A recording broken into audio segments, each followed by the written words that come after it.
It was a troubled sleep, so I rose before dawn. A cold Easter Sunday and the snow turning to muddy slush as I walked across Lincoln's Inn yard to my chambers. Help! Anyone! Help us! Sir! Sir! I moved quickly towards the two men who stood staring into the fountain of Gatehouse Court. Master Shardlake! Sir! Look! There's a body in there! Under the ice! A booted leg stuck out between broken chunks of ice. The water underneath was bright red. I feel sick. You lot, go there. Help me get him out. And you two, pull till I have a hold of him. Pull!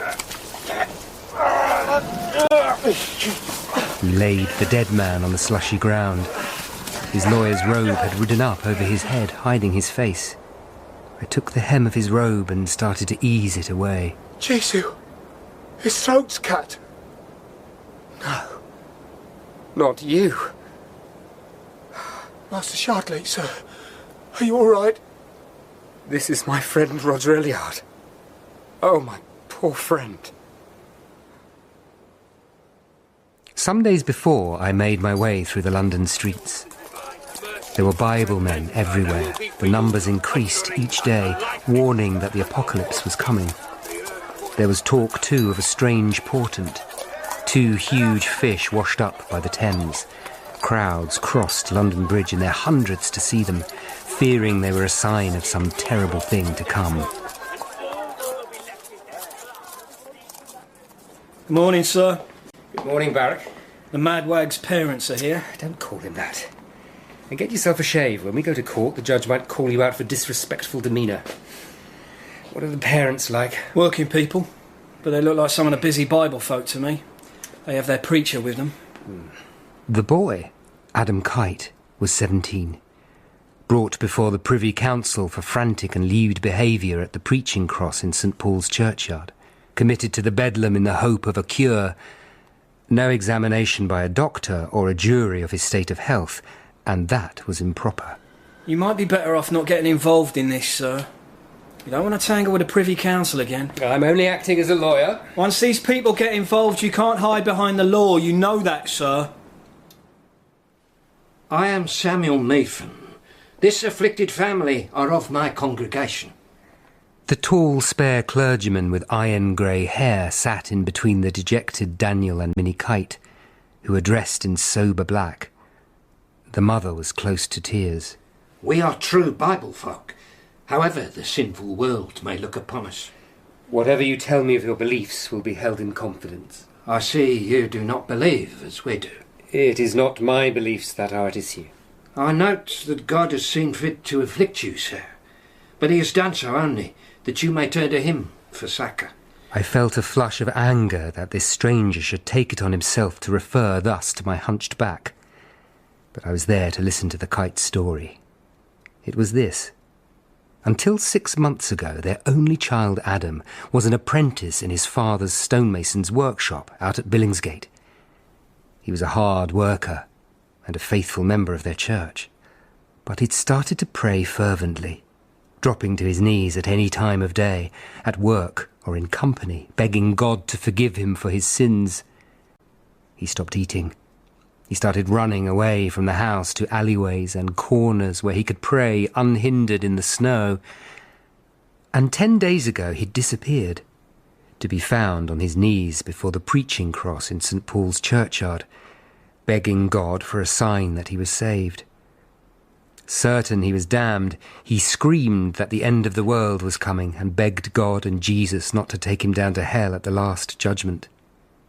Only licensed preachers are allowed at St Paul's, and the doctrine of the elect and the damned is not pleasing to the king, so he was brought before the Privy Council.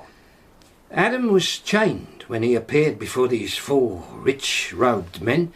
They would not let me speak. One of the men, Sir Richard Rich, said Adam's behaviour sounded like heresy, and he should be burned, but Archbishop Cranmer said Adam was out of his wits and should be sent to Bedlam to see if they could find a cure. This raises the crucial issue. Is Adam in fact mad? I fear possession.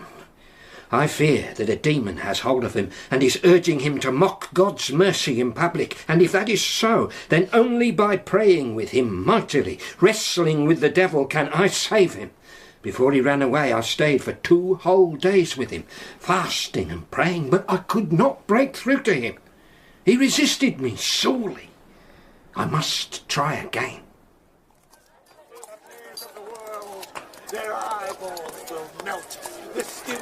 I passed more than one preacher as I rode in the bitter cold towards the Bedlam.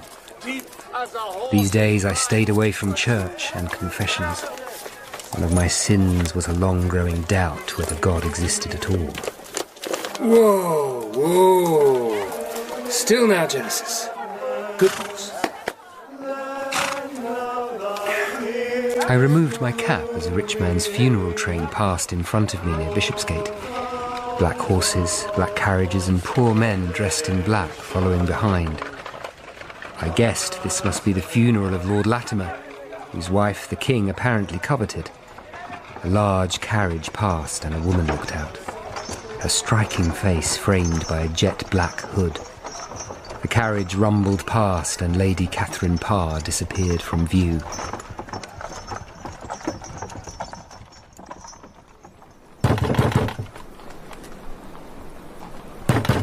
All right, I'm coming.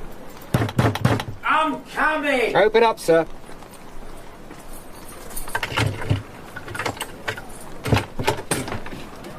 Who are you? I am Master Shardlake, the kite's lawyer. I've been appointed by the Court of Requests. A poor man's lawyer, for all your fancy rig. A lawyer who can apply to the court to have your fees waived. I would see Adam Kite, please. The surly keeper Shorms led me along whitewashed corridors, lined with cells. There was a bad smell of ordure. He's in here. I would like a word afterwards, Master Shorms. Heavenly Father, I have sinned against the light, your light that shines in all darkness. Tell me I am saved, please. Listen, I repent. Please tell me I am saved. Let me feel your grace, please. Please, I repent. A boy with filthy black hair, reduced to skin and bone, knelt, chained in the corner of the stinking, freezing room, his face to the wall. Please listen in Jesus' name. God, tell me I am saved. God, tell me I am saved by your grace alone. Adam, tell me I am saved. Can you hear me? Tell me I am saved by your grace. I am Master Shardlake, here to help you. I repent my sins. Please listen in Jesus' name. I repent. I knew nothing of madness, so I left him, thinking I would get my physician friend Guy Moulton to come and see him. You wanted a word? Yes, Master Shorms. I note that it is cold in there. Fires cost money. I will consider any mistreatment of Adam Kite carefully. And if I am unsatisfied, I will report back to the court. Are you threatening me? I want that boy fed. And I want to see he is kept clean. I shall be applying to the court for an order that his welfare is properly attended to and that the council be responsible for his fees. Until then, who's to pay? The Bedlam's own funds. Fires are extra. I won't pay for those. Then I'll apply for the fees to be waived, not for the council to pay them. You take liberties, Crouchback. Fewer than you. Well? I'll order a fire set. See that you do. Sir! Sir! Then that dawn on Easter Sunday. My friend dead in the fountain. What's happened here? Roger Elliard is dead, Barrack. He has been murdered. Bowels of Judas. In Gatehouse Court. Someone cut his throat and put him in the fountain. There's no blood on the ground, sir. His throat was cut in the fountain. You're right. There are no signs of struggle in the snow. He didn't do it himself, did he? He said he was ill. Don't be so stupid, Barrack. He had everything to live for. He was planning a campaign to build a hospital. He's happily married to the best of women. I'm sorry, Jack. It's all right, sir. You're in shock. I wasn't. I was angry. I feared it was meant as a terrible display. As people gathered, Barrack led me to a point 20 feet away. There was a double trail of footprints, one approaching and one leading away from the fountain, around the side of the building where the Elliards lived. The ones leading to the fountain were deeper than the ones returning. We followed the prints, and it looked as though the murderer had carried Roger through a door from the orchard on the other side of the wall. Only barristers had keys for that door. It's Mrs. Elliard. She should not see Roger. It's too late. Dorothy, you should not have come out. Matthew. They should not have let you see. Come inside. No. Please. I can't leave him. Come inside, please. We'll leave the coroner to his work. No. Roger. Drink this, Dorothy. It will help you. I heard the noise outside and saw these people, and I saw the body on the ground, and I went over. Drink, please. I recognised Roger's boots. His old leather boots, Matthew. Who did this? And why? Listen carefully to me. Where was Roger yesterday evening? Seeing a new client. He told me he was seeing a new client last Thursday. Was it the same one? Do you know? Yes. He had a letter about the case. From whom? Why has this happened, Matthew? Tell me. Can you remember anything about the letter? It was from a solicitor. Nantwich. Nantwich? A jobbing solicitor near Newgate. He had heard Roger did free work for poor people and asked if he'd meet his client at a tavern in Wych Street on Thursday evening. I am so sorry. Take another sip. Did Roger tell you what happened at the meeting? The man didn't turn up, but then another letter arrived apologising and asking Roger to meet the client yesterday night at the same place. Yeah, Roger went, of course, being the good-natured soul. It was cold last night. Roger would have worn a coat. And where is it? I don't know. I drifted off to sleep, waiting for him. Roger did not have an enemy in the world. Who has done this, Matthew? Who is this devil? You must help me. I will. Do not worry. Please. I'm alone. I trust you, Matthew. I will find him. I promise you, Dorothy. On my oath.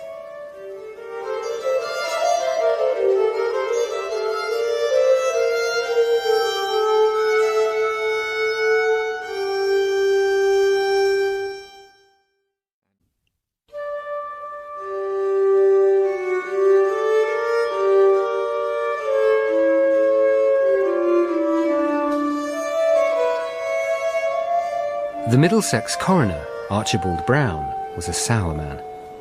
One of the old, corrupt breed. You are Matthew Shardlake who found the body? Yes, sir. This is a strange one. 'Tis a fountain turned to blood, and the dead man looks calm. I shall have to visit the King's coroner before impanelling a jury. That will cause delay. It can't be helped. How long will it take? It depends if the King's coroner agrees to impanel a jury of lawyers. And it's Easter Sunday. I think it is important, sir, to investigate at once, before the trail goes cold. Do you indeed? I think the lawyers of the inn will want an inquest to be held as soon as possible. As one of their own is involved, sir. And if I may suggest something else? The manner of his death is so strange. Knocked unconscious and kept that way until he was put in the fountain. It might be good to have the body opened. I know Dr. Guy Moulton, who does that duty for the London coroner. His fees are low. That old moor. And who's to pay? I will, if need be. Very well. I'll fetch a cart for the body.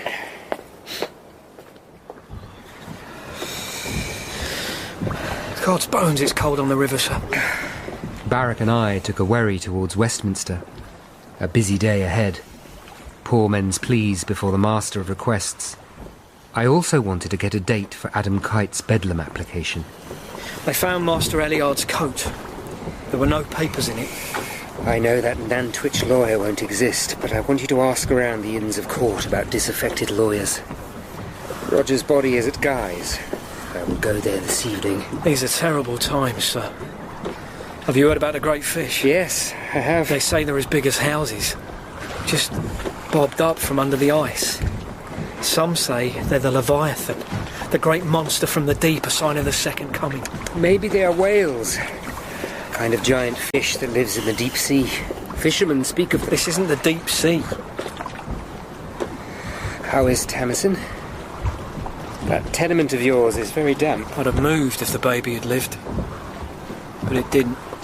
When I saw her last, she seemed a little downcast. She should get over the baby. I've had to. My first client was one of the cotters who'd set up market gardens on the Lambeth marshes across the river over the last 15 years. They'd drained patches of bogland and squatted there without permission from the owners who had never developed the land and might live far away. Recently, the landlords realised there were profits to be made and sought to use the courts to turn the cotters out and reap the benefit of their work. My client was Gib Rook. G'day, Master Shardlake. Ready for the fight? I am ready. We have a good case, but you wearing that red surcoat hasn't helped it. You look like a peacock. Oh, I'm sorry, sir. It's too late now. Come, let's go. I hear there's been a terrible murder at Lincoln's Inn. They say a lawyer was found in the fountain with his throat cut. The killer will be rooted out. 'Tis the times. There are signs in the world.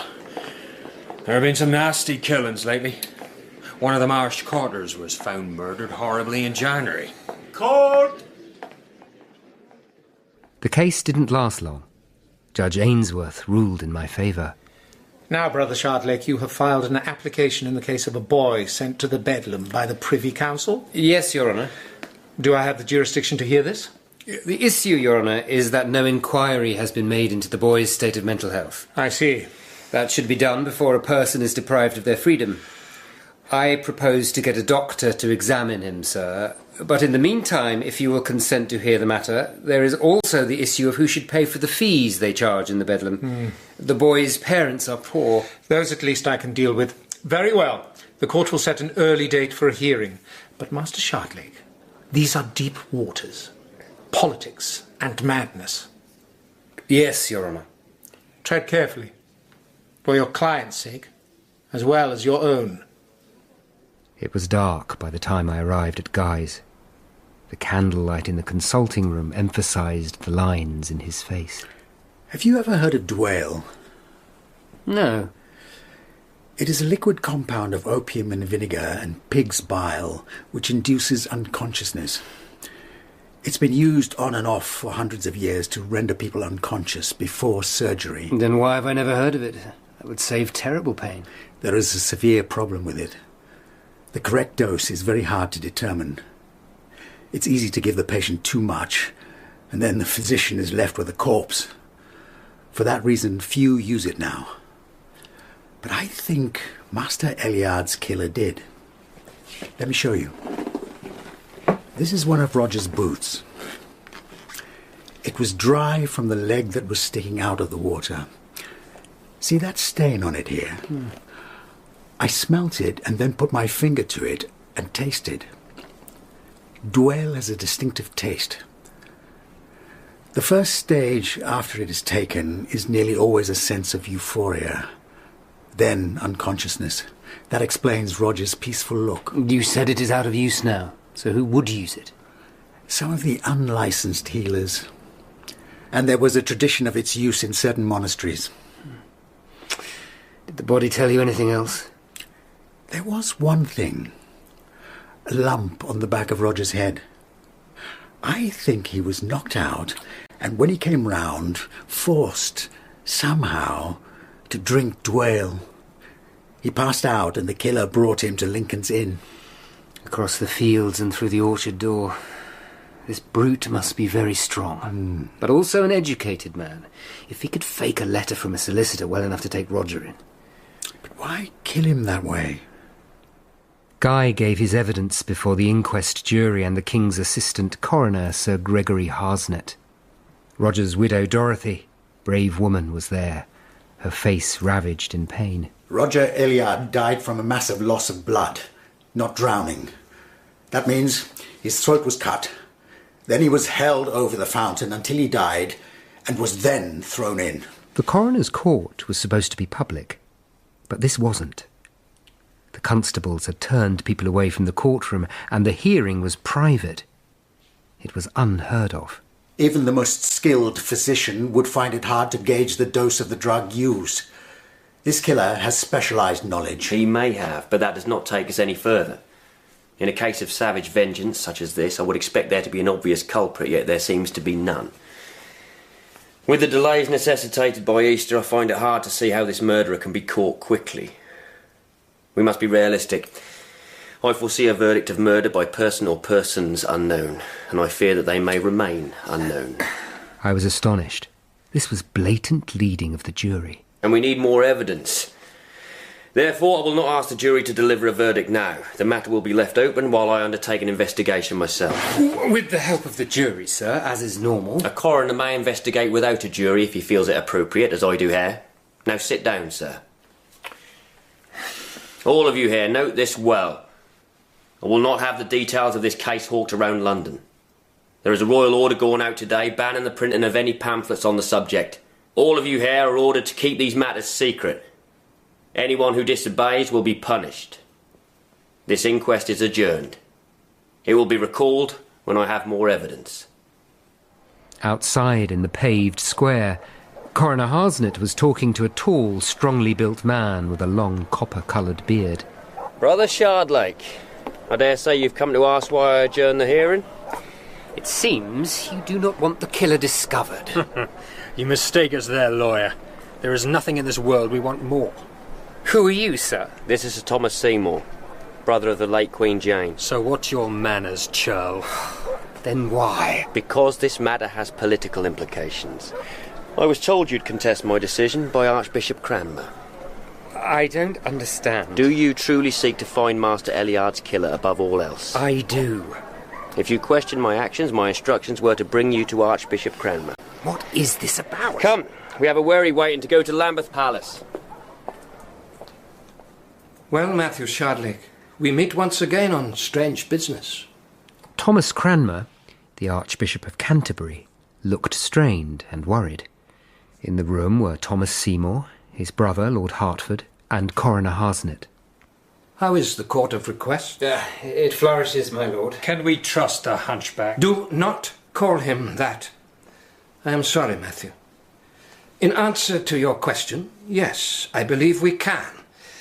Matthew, you found the body, and you were a close friend of Lawyer Eliard and his widow. How deep are you in this? I promised Mistress Eliard to find her husband's killer. It is a debt of honour. And would you still work to redeem that debt, even if it turned out to be a matter of politics? Think carefully before you answer, Matthew, for you once told me you wished never to be involved in such matters again. Yet you must be, if you are to help us. He has not the stomach for it. You have a fine mind and much experience and discretion. If I can help you in this, my lord, I am yours. Your friend was not the first to be killed in this terrible manner. Another? The same? In every horrid detail. In late February, a man was found his throat cut in a public place, one of the tidal pools along the river on the Lambeth shore. It was kept secret because of who the victim was. A physician, Dr. Paul Gurney, an eminent man and physician to Lord Latimer, late husband of Lady Catherine Parr. Dr. Gurney visited him constantly since he sickened last autumn, and was at Lord Latimer's house the evening before he was found. They say the king is courting Lady Latimer. They say right. We can't tell him all. If this leaks out, it could be to the peril of that good lady. Matthew will not break a confidence. Dr. Gurney's friends were told he'd died in his sleep. We decided it was vital, as few people knew, as possible.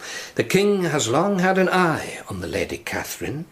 He has now proposed marriage. It would be a sensible, safe marriage, and we have had few of those. The Lady Catherine is interested in religious reform, and God knows we need an ally now. The Conservatives are moving on a number of fronts. Bishop Bonner's campaign against the London Bible men will escalate, and there's a plan to restrict reading of the Bible to nobles and gentlemen only. Even I may not be safe. They seek to attack me already. The situation could not be more delicate. These extraordinary, brutal deaths, one close to Lady Catherine, would worry the king, for he is a superstitious man. I know, my lord, that the king does not look kindly on those who keep secrets from him. He does not. But we have no choice. You know we might not survive this. I understand, my lord. But I have sworn I will go on. You may bring in your man, Barrack. I know Lord Cromwell trusted him. I believe you have put the Bedlam youth Adam Kite's case into the Court of Requests. Yes, my lord. I have applied to have his fees remitted and to make sure he is cared for. I will see the Privy Council does not stand in your way, but I do not want him released unless he is cured to the extent that there would be no more crazed public demonstration. Yes, my lord. I have one question. Was Dr. Gurney a reformer? Yes, he was. Another thing in common with Roger Elliard. Very well. You will keep me closely informed. Contact me here at Lambeth Palace and only through my secretary, Matthew. I trust no one else.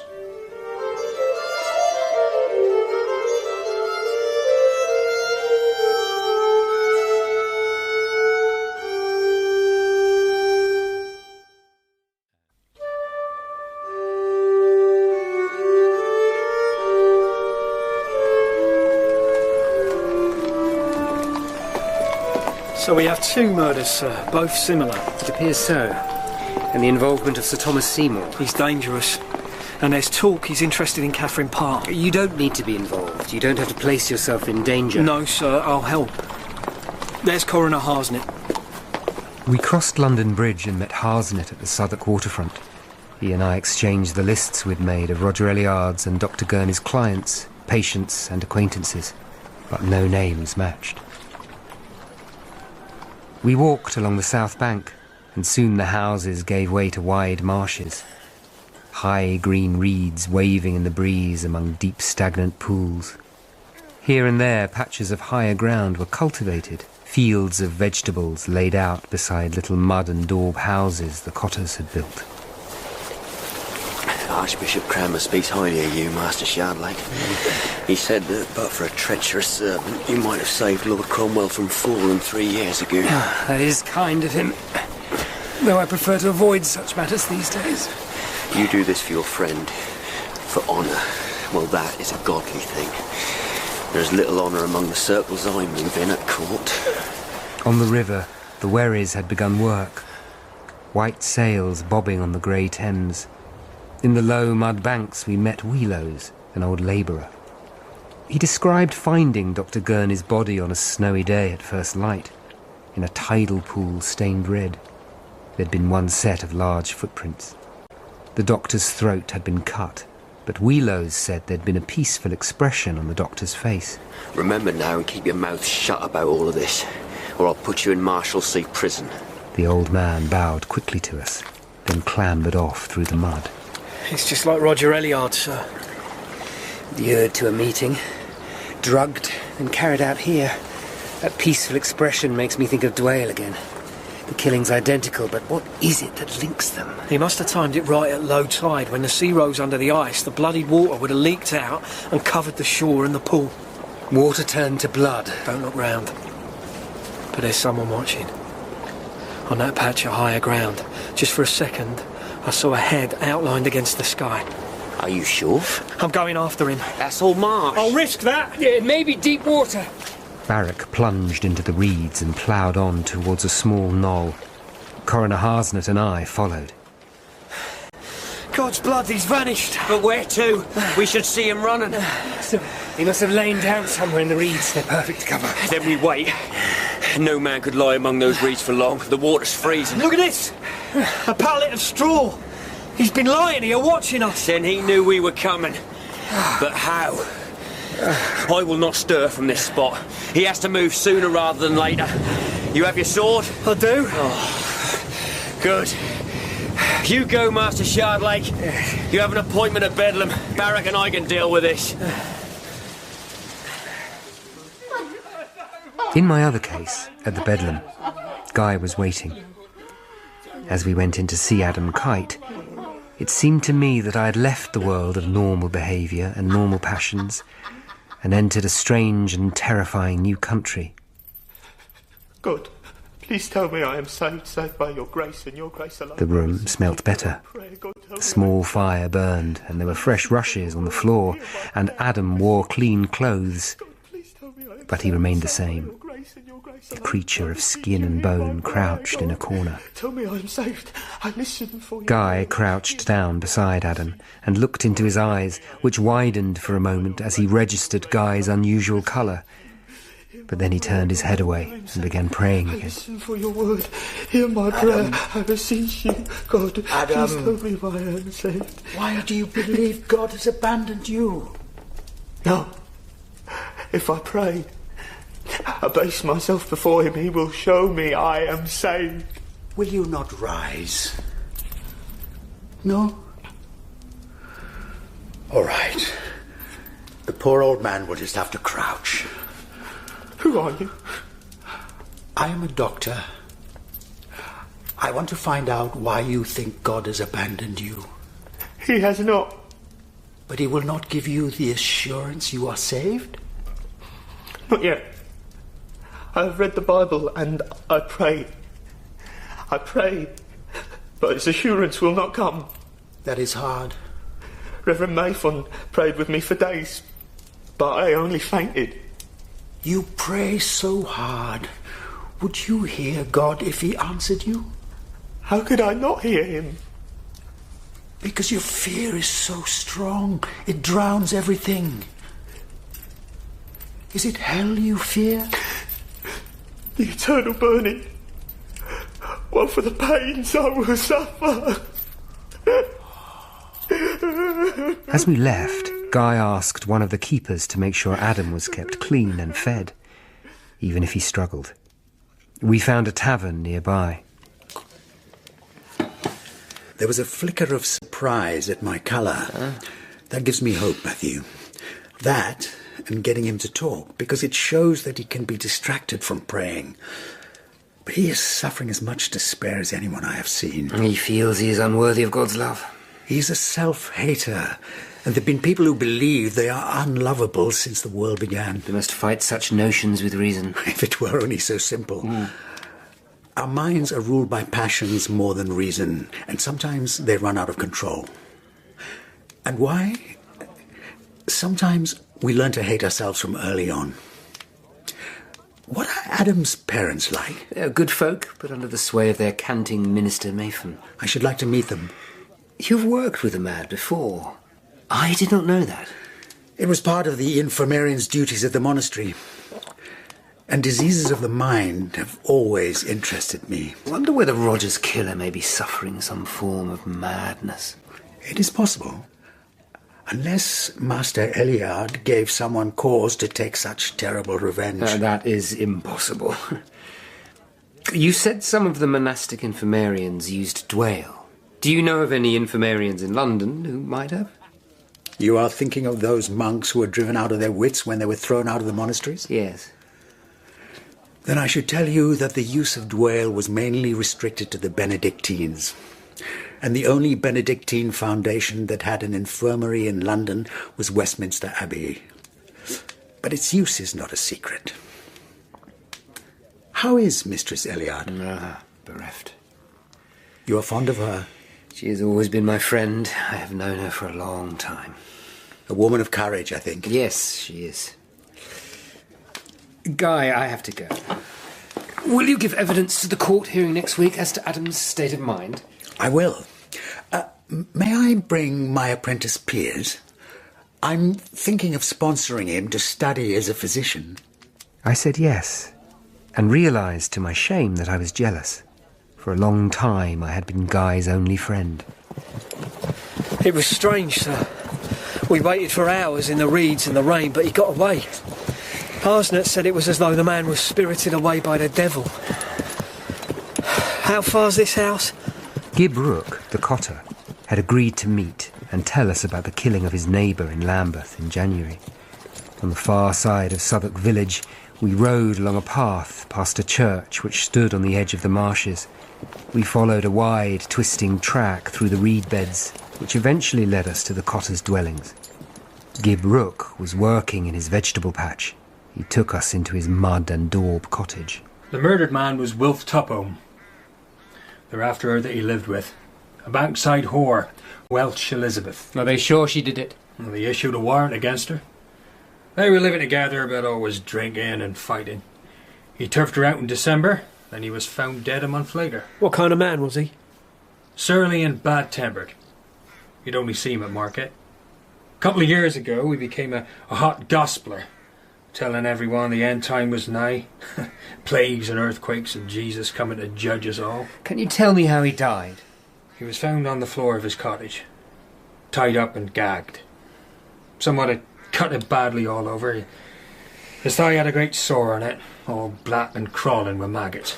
I would like to see his cottage. I have seen it, and I don't want to see it again.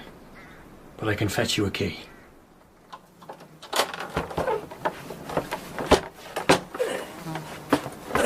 God's blood, what a stink! The maggots in his leg must have hatched. There's enough filth in here for them to feed on. Gibb described a great sore. I know that phrase. These filthy rushes. Oh, Jesu, the chamber pot's full. If Wilf Tupholme's killer knew him, he would know that in the depths of winter, if he was tied up and left to die, it might be weeks before anyone opened the place up. This is a lonely spot. Why do you say he? Surely it was a woman. I wonder.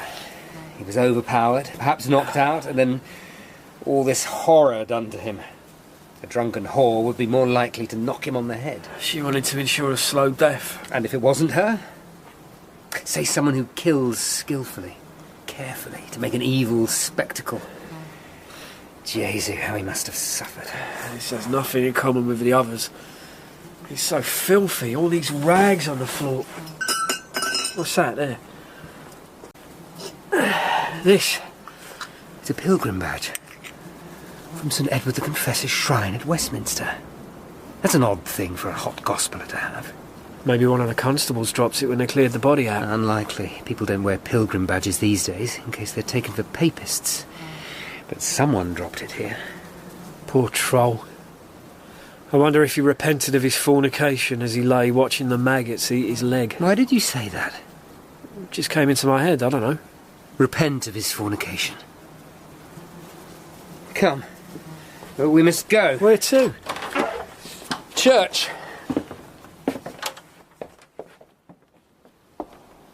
What do we want in here? The Lectern Bible, I fear. Why? Be quiet a moment. Don't distract me. Got it. What is it? The part of the Book of Revelation where St. John is shown the 7 angels who pour the 7 vials of wrath upon the earth. It's what you said. And I gave her space to repent of her fornication, and she repented not. And here, the angels pour out their vials of wrath. Listen. And the first went and poured out his vial upon the earth. And there fell a noisome and grievous sore upon the men which had the mark of the beast. Tupholme's great sore. And he was a believer who had lapsed into fornication. Many would say that meant he had the mark of the beast on him. That's just making what happened to Tupholme fit in here. But listen to this. And the second angel poured out his vial upon the sea, and it turned, as it were, into the blood of a dead man. If Tupholme was the first to die, Gurney was the second. He died in salt water, a tidal pool turned to blood. And the third? And the third angel shed out his vial upon the rivers and fountains of waters, and they turned to blood. Poor Roger died in a fountain turned to blood. This is blasphemy. Someone killing people in accordance with this prophecy. It means 4 more murders. What happens next? And power was given unto him to burn men with the heat of fire. This is not to do with Catherine Parr. It is not politics. It is mad, debased religion. Where does this prophecy end? It's the Book of Revelation.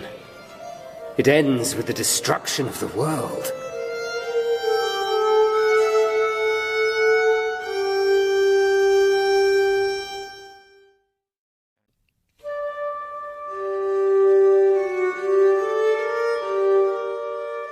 I went straight to Lambeth Palace.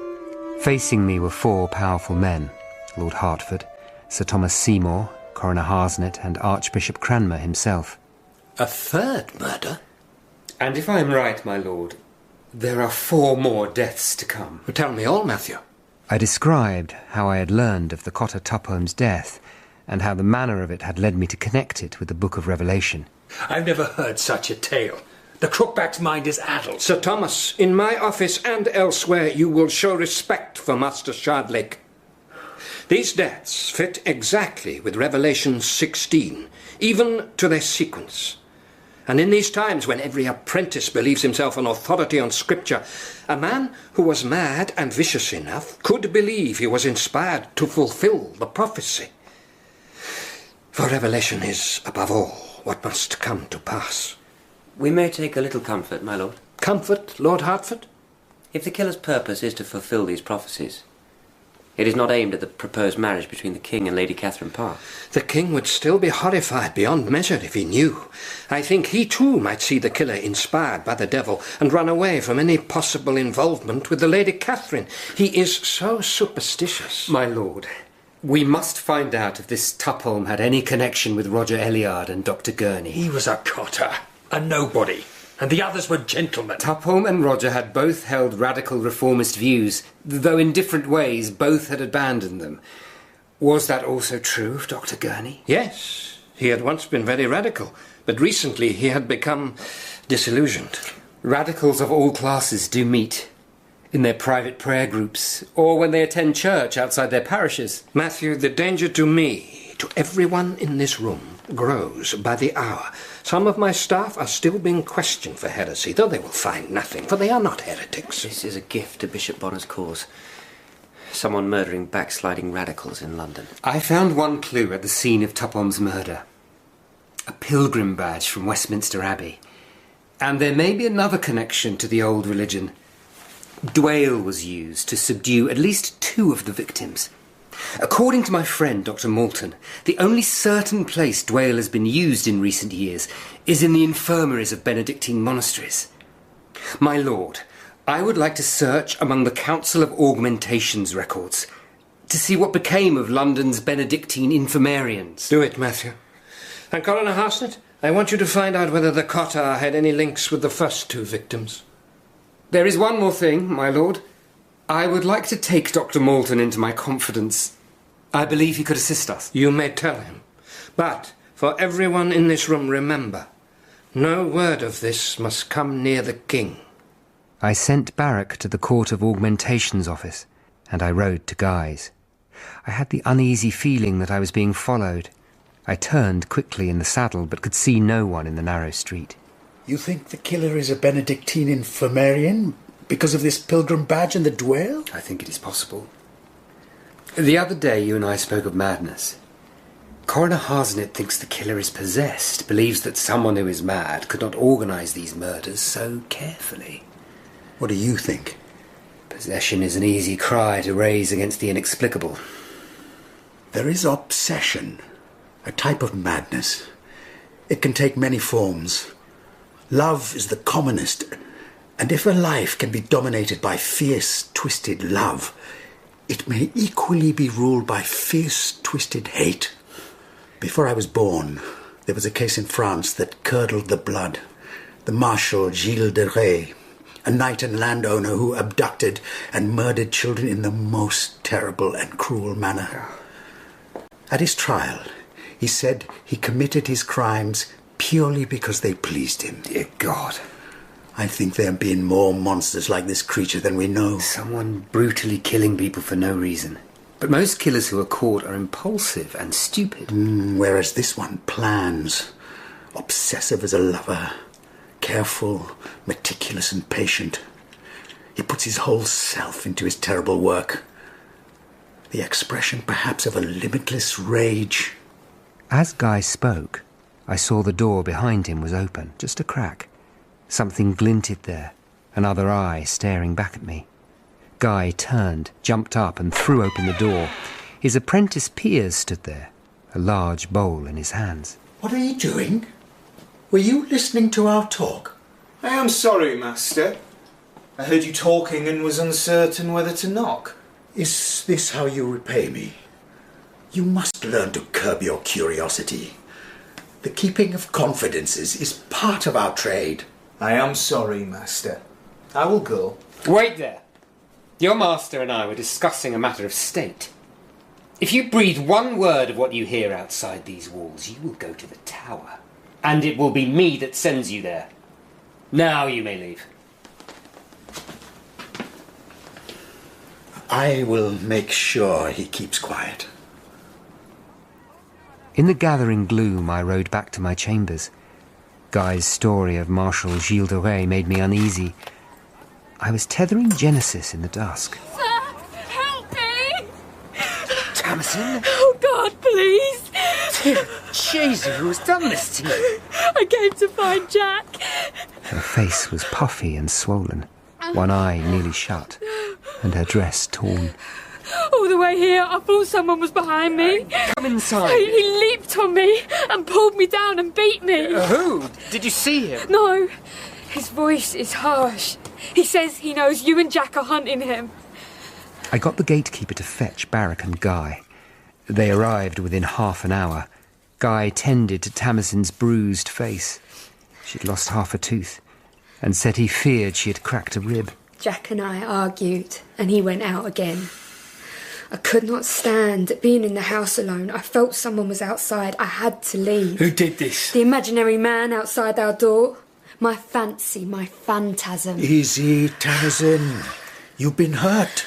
You've been sensing this man? Yes, when my husband is out, and he is always out. How does he know where we live, sir? Who are you hunting? Who is it? He is a man obsessed with the Book of Revelation, and he is killing people. Oh my God. I think you were attacked to warn us off. Jack, you and Tamsin should move to my house tonight. There is safety in numbers, and I will ask Coroner Harsnet to send a guard to keep watch. I found the information, sir. The infirmarian from St Helens is dead. The St Saviour's man went to his family in Northumberland and collects his pension there. But the Westminster infirmarian and both his assistants are still in London and collect their pensions at Westminster. The infirmarian is called Lancelot Goddard. He had two assistants, Charles Cantrell, a monk, and Francis Lockley, a lay brother, not in orders. We need more. Goddard has not been in to collect his pension since December, just before the first murder. His house is in a poor street near the steel yard. His landlord said Goddard was a good tenant, quiet, and always paid on time. He left in January because he'd inherited a house from his mother. And the assistant? Cantrell still lives in Westminster, Lockley out near the old Charter House, at a tavern called the Green Man. Good work. There is something else. What, sir? I am sorry this has happened to Tamsin because of what we do. But there is something else wrong between you, and if you do not comfort her and accept your part in what has gone wrong between you, you will lose. Leave my wife's affairs to me. What do you know of married life? Enough to know you have a rare pearl in Tamsin. I'll keep her safe, despite the devil in this. Life must go on, Matthew, must it not? It must. The clock still measures out the hours, even with Roger gone. Trying to keep occupied. Thank you for all you have done. It is little enough. We are making some progress. I sit here and look at that fireplace freeze. The wooden animals peering from behind the trees. Roger and I gave them names. It's strange how things like that can... I'm sorry, Dorothy. A piece got broken off when we moved here. Roger got it replaced, but it was badly done. It bothers me now. I must get it repaired. I shall take it if I go to Bristol. To Bristol? Our son, Samuel, suggests I join him there. But there is so much of Roger here in these rooms. Come. There now. Here, rest your head. You have been so good. What would I do without you? Dorothy,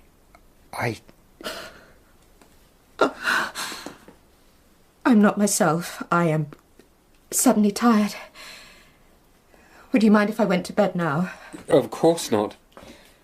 Good night, Matthew. What can I do to aid Archbishop Cranmer? Barrack had to wait outside while Coroner Harsnett and I spoke to Dean Benson, the last abbot of the Westminster Monastery, a monk who went over to Cromwell and had been put in the abbot's place to hasten the dissolution. Coroner Harsnett and I told him of the murders and the prophecies in Revelation. I do not think the man you seek can be a former monk. Most of the brethren accepted the dissolution quite happily. What of the infirmarian Lancelot Goddard? Did he use dwale? Used what? It renders people unconscious before surgery. I do not know. I left the infirmary to him. How well do you know Dr. Goddard? Not well. He was responsible for the infirmary with his helpers, Cantrell and Lockley. He has disappeared from his lodgings. Have you any idea where he might have gone? I am afraid not. What sort of man was Goddard to deal with? Correct. Self-contained. He had a disfigurement, a large mole on the side of his nose. Brother Lockley used to mock Goddard, imitate his cold, precise speech. And Brother Cantrell, Goddard trained him up, but he never seemed satisfied with him, I recall. These three men, how are they built? Were they strong? I think you can discount the assistants. Neither showed any great brains, and muscle still less. Cantrell lives in the precinct outside here. His father was a carpenter. I saw him some time ago in the street with his thick glasses and remember thinking he would have trouble carrying on his father's trade. You believe this man will commit 7 murders? Yes, sir. Then I pray you catch him soon. We collected Barrack and walked through the old monastic precinct. Demolition work continued loudly on the monks' former dormitory. We passed the abandoned garden and then entered the chapter house. It was one of the most extraordinary rooms I have ever seen. It was enormous, octagonal, and lit by huge stained glass windows. And beneath the windows were painted wall panels depicting scenes from Revelation. The 7 angels poured out their vials of wrath upon a world red with torment. The monks saw this every day. Yes. Goddard, Lockley and Cantrell. This could eat into a man's soul. The devil came to Goddard through these pictures. In the street near Thieving Lane, there was an angry crowd gathered where 4 parish constables were emptying a shop in a hunt for banned heretical books. Get out of my way! Hey, this way, sir! As Barrack pushed on in front of me, I felt a sharp pain in my upper left arm, and I heard my name spoken softly, a whisper. Shardlake. Barrack! What is it? I've been stabbed. God's bones, sir! Help me.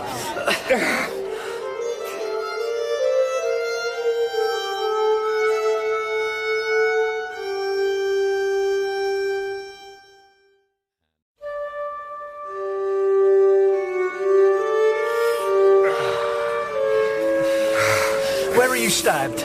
My arm. Take off your robe. Barrack opened wide the rip in my upper hose. There was a big cut close to the artery. He took his dagger and cut my ruined robe into strips, making a tourniquet which he wrapped around my upper arm. The blood gushed fast and then slowed. It needs stitching. Come on. We'll get you into Westminster Hall. It was him. He said my name. Did you see him? No. The crowd was so thick. Hold your arm up. I'll get one of the clerks to fetch Guy. He went for Tamazin, and now he's gone for me. I feel faint. Sir. Sir! Matthew. Wake up. Matthew. Guy. Oh, where am I? You passed out. Half an hour ago. I have been tending to you. You have a deep gash 3 inches long below your shoulder. I've applied an unguent that hinders infection. Then we must stitch you up. It will be painful, I'm afraid. I am so tired, Guy. It's the shock. And you will continue to be as your body works to mend itself. Once you are stitched, we'll get you home. It is good to be in my own house. You know what you said, sir? It was him and he said your name. Do you think Harsnet's right and the killer is possessed? Oh, you are not afraid of devils, Jack? He's playing hoodman blind with us.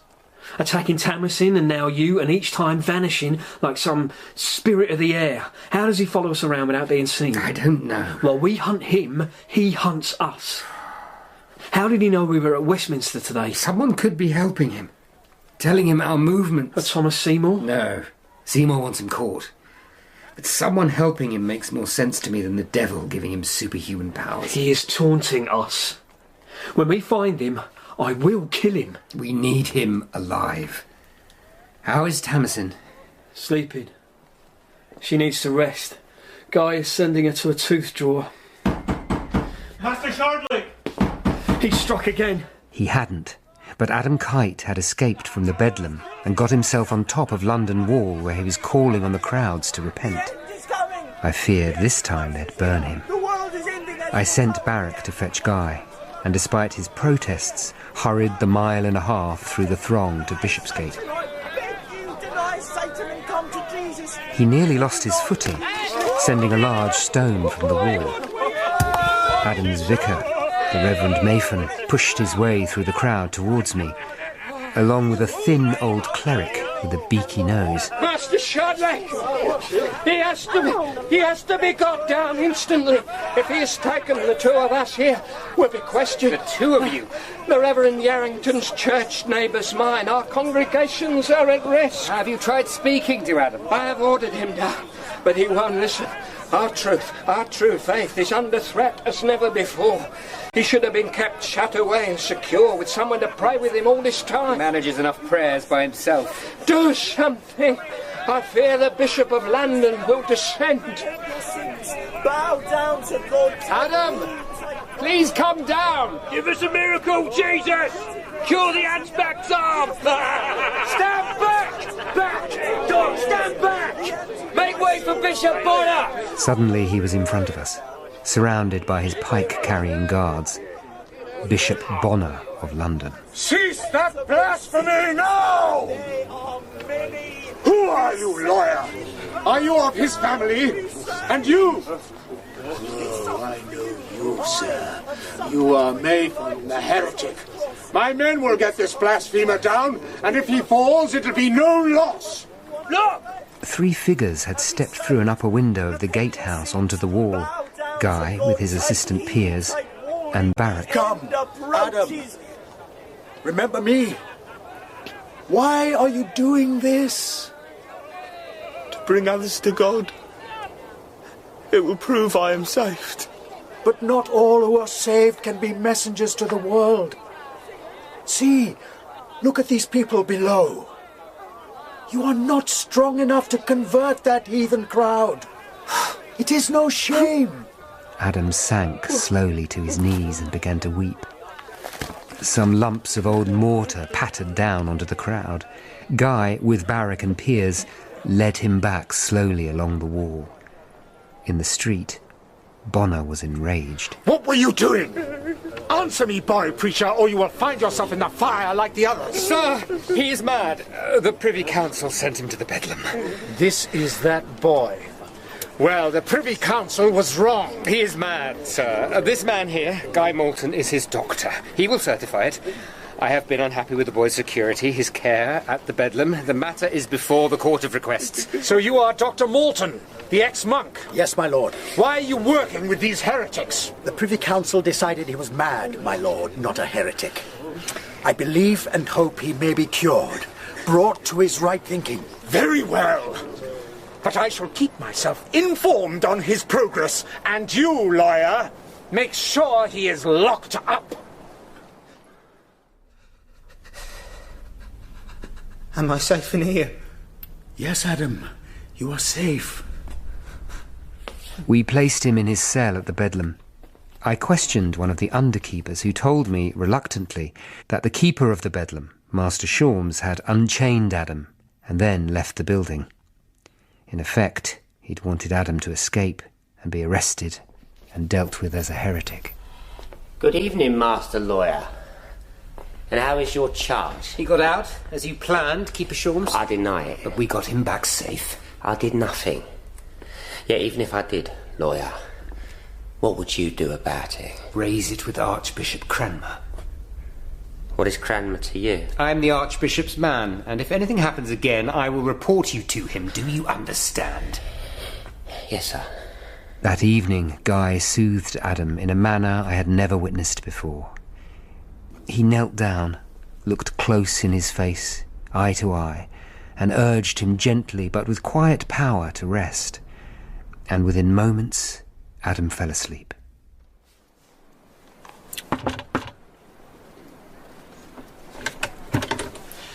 Yes? Are you Charles Cantrell?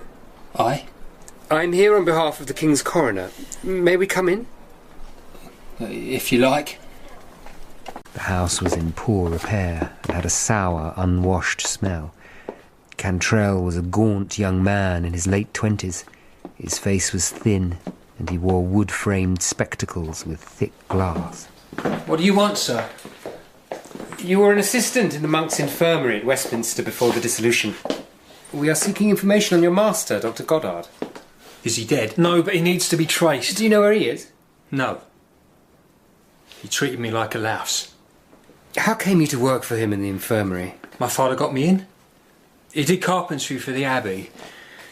He didn't want me working for him. Said I was clumsy. It was my eyes. I don't see too well. Goddard killed a patient. It wouldn't be the first time. What do you mean? Well, there were one or two he sent to their rest through bad treatment. You know this for sure? There was nothing I could do. The abbot wouldn't have listened to me, and you didn't cross Goddard. You were frightened of him? I said, you didn't cross him. Tell me what he did that killed his patients. I won't get into trouble. You will if you don't answer. Goddard used to do the operations himself. He was an impatient man. There was an old monk who fell down some stairs and smashed his arm badly. It had to come off. Goddard gave him a big dose of some stuff that sends you to sleep. The monk never woke up. This medicine, was it called Dwale? Yes, sir. Sorry, gentlemen, the inn's closed. You don't want a drink? Do you work here? I own it. Ethel Bunce, widow and licensee of the Green Man Tavern, at your service. We're looking for Francis Lockley. Why? Some private business. He's not in any trouble. Francis! You are Francis Lockley? We are looking for Brother Goddard, formerly of Westminster Abbey. That old turd. Lockley was a strong-looking little barrel of a man. He and Widow Bunce were clearly living in sin. He treated me like dirt, because my father was a potman, as I am now. You worked with him in the lay infirmary? God's bones, what's that? Don't fear, it's not the devil up from hell. It's the old sewer built to drain the charter house.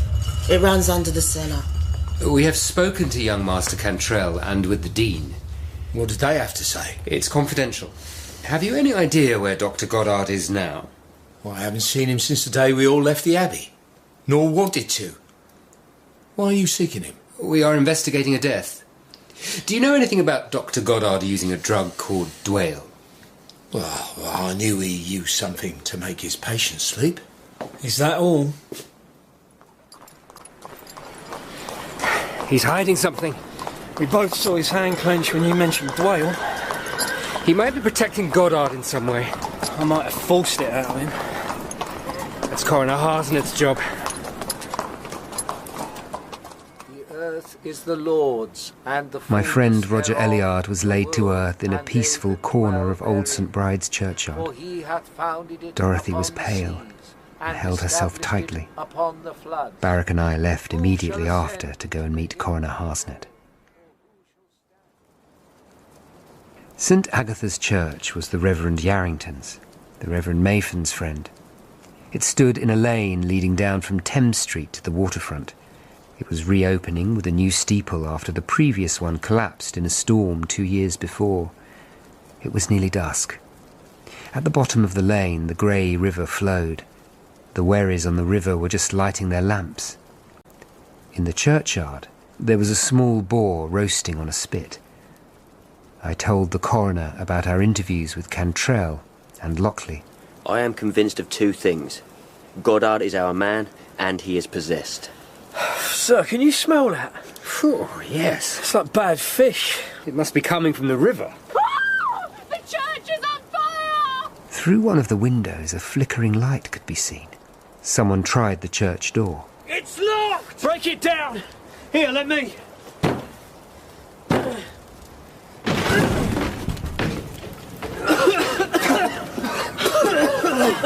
Oh, God, save us! In the intense heat, a man in a white clerical robe was chained to a stone pillar in the nave, and he was on fire, blazing like a human torch in the darkness. It was the Reverend Yarrington who burned there, gagged and bound. Men arrived and threw buckets of water over him. Eventually the flames ceased with a sizzle and a hiss. There was a thick liquid on the floor. I put my finger in it and sniffed it. Fish oil. That was the fuel. And the fourth angel poured out his vial upon the sun, and power was given unto him to burn men with heat of fire. The killer knew we'd be here. How does he know?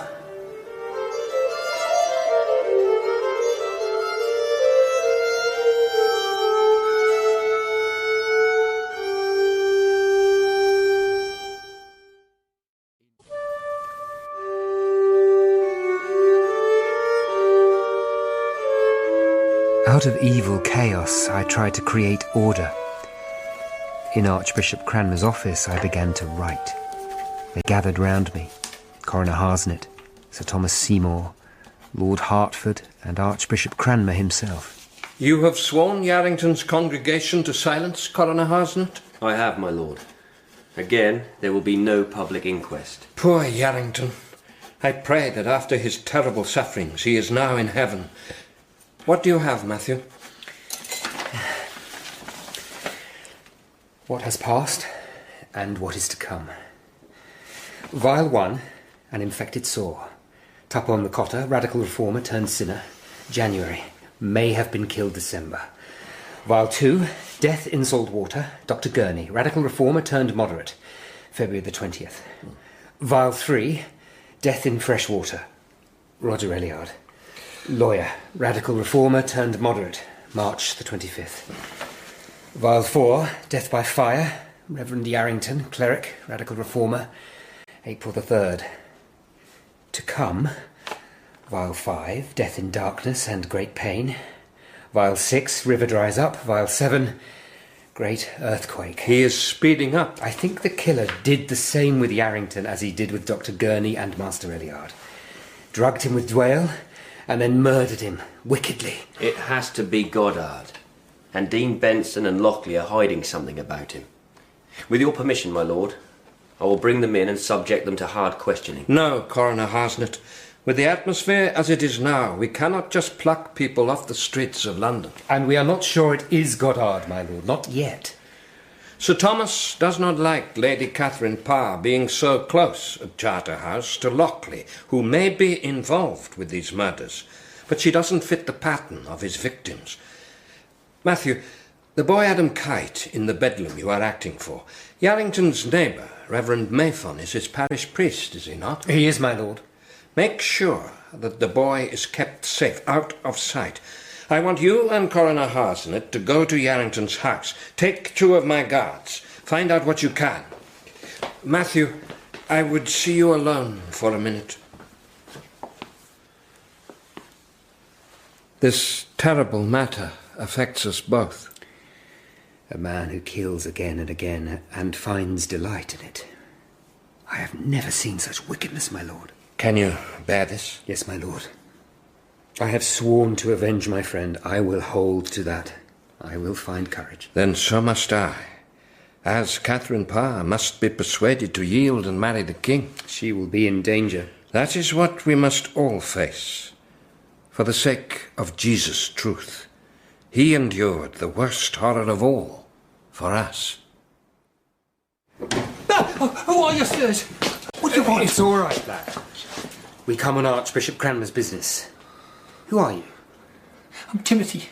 I'm the stable boy. I am Matthew Shardlake. This is Coroner Harsnet, and this is Jack Barrack. Give me your candle. We need to look over the house. There's nobody here! Just you. And the steward, Toby White. Barrack, find Toby White. Timothy, if your master had forbidden books, we do not care about that. No, but shh! This way, Matthew.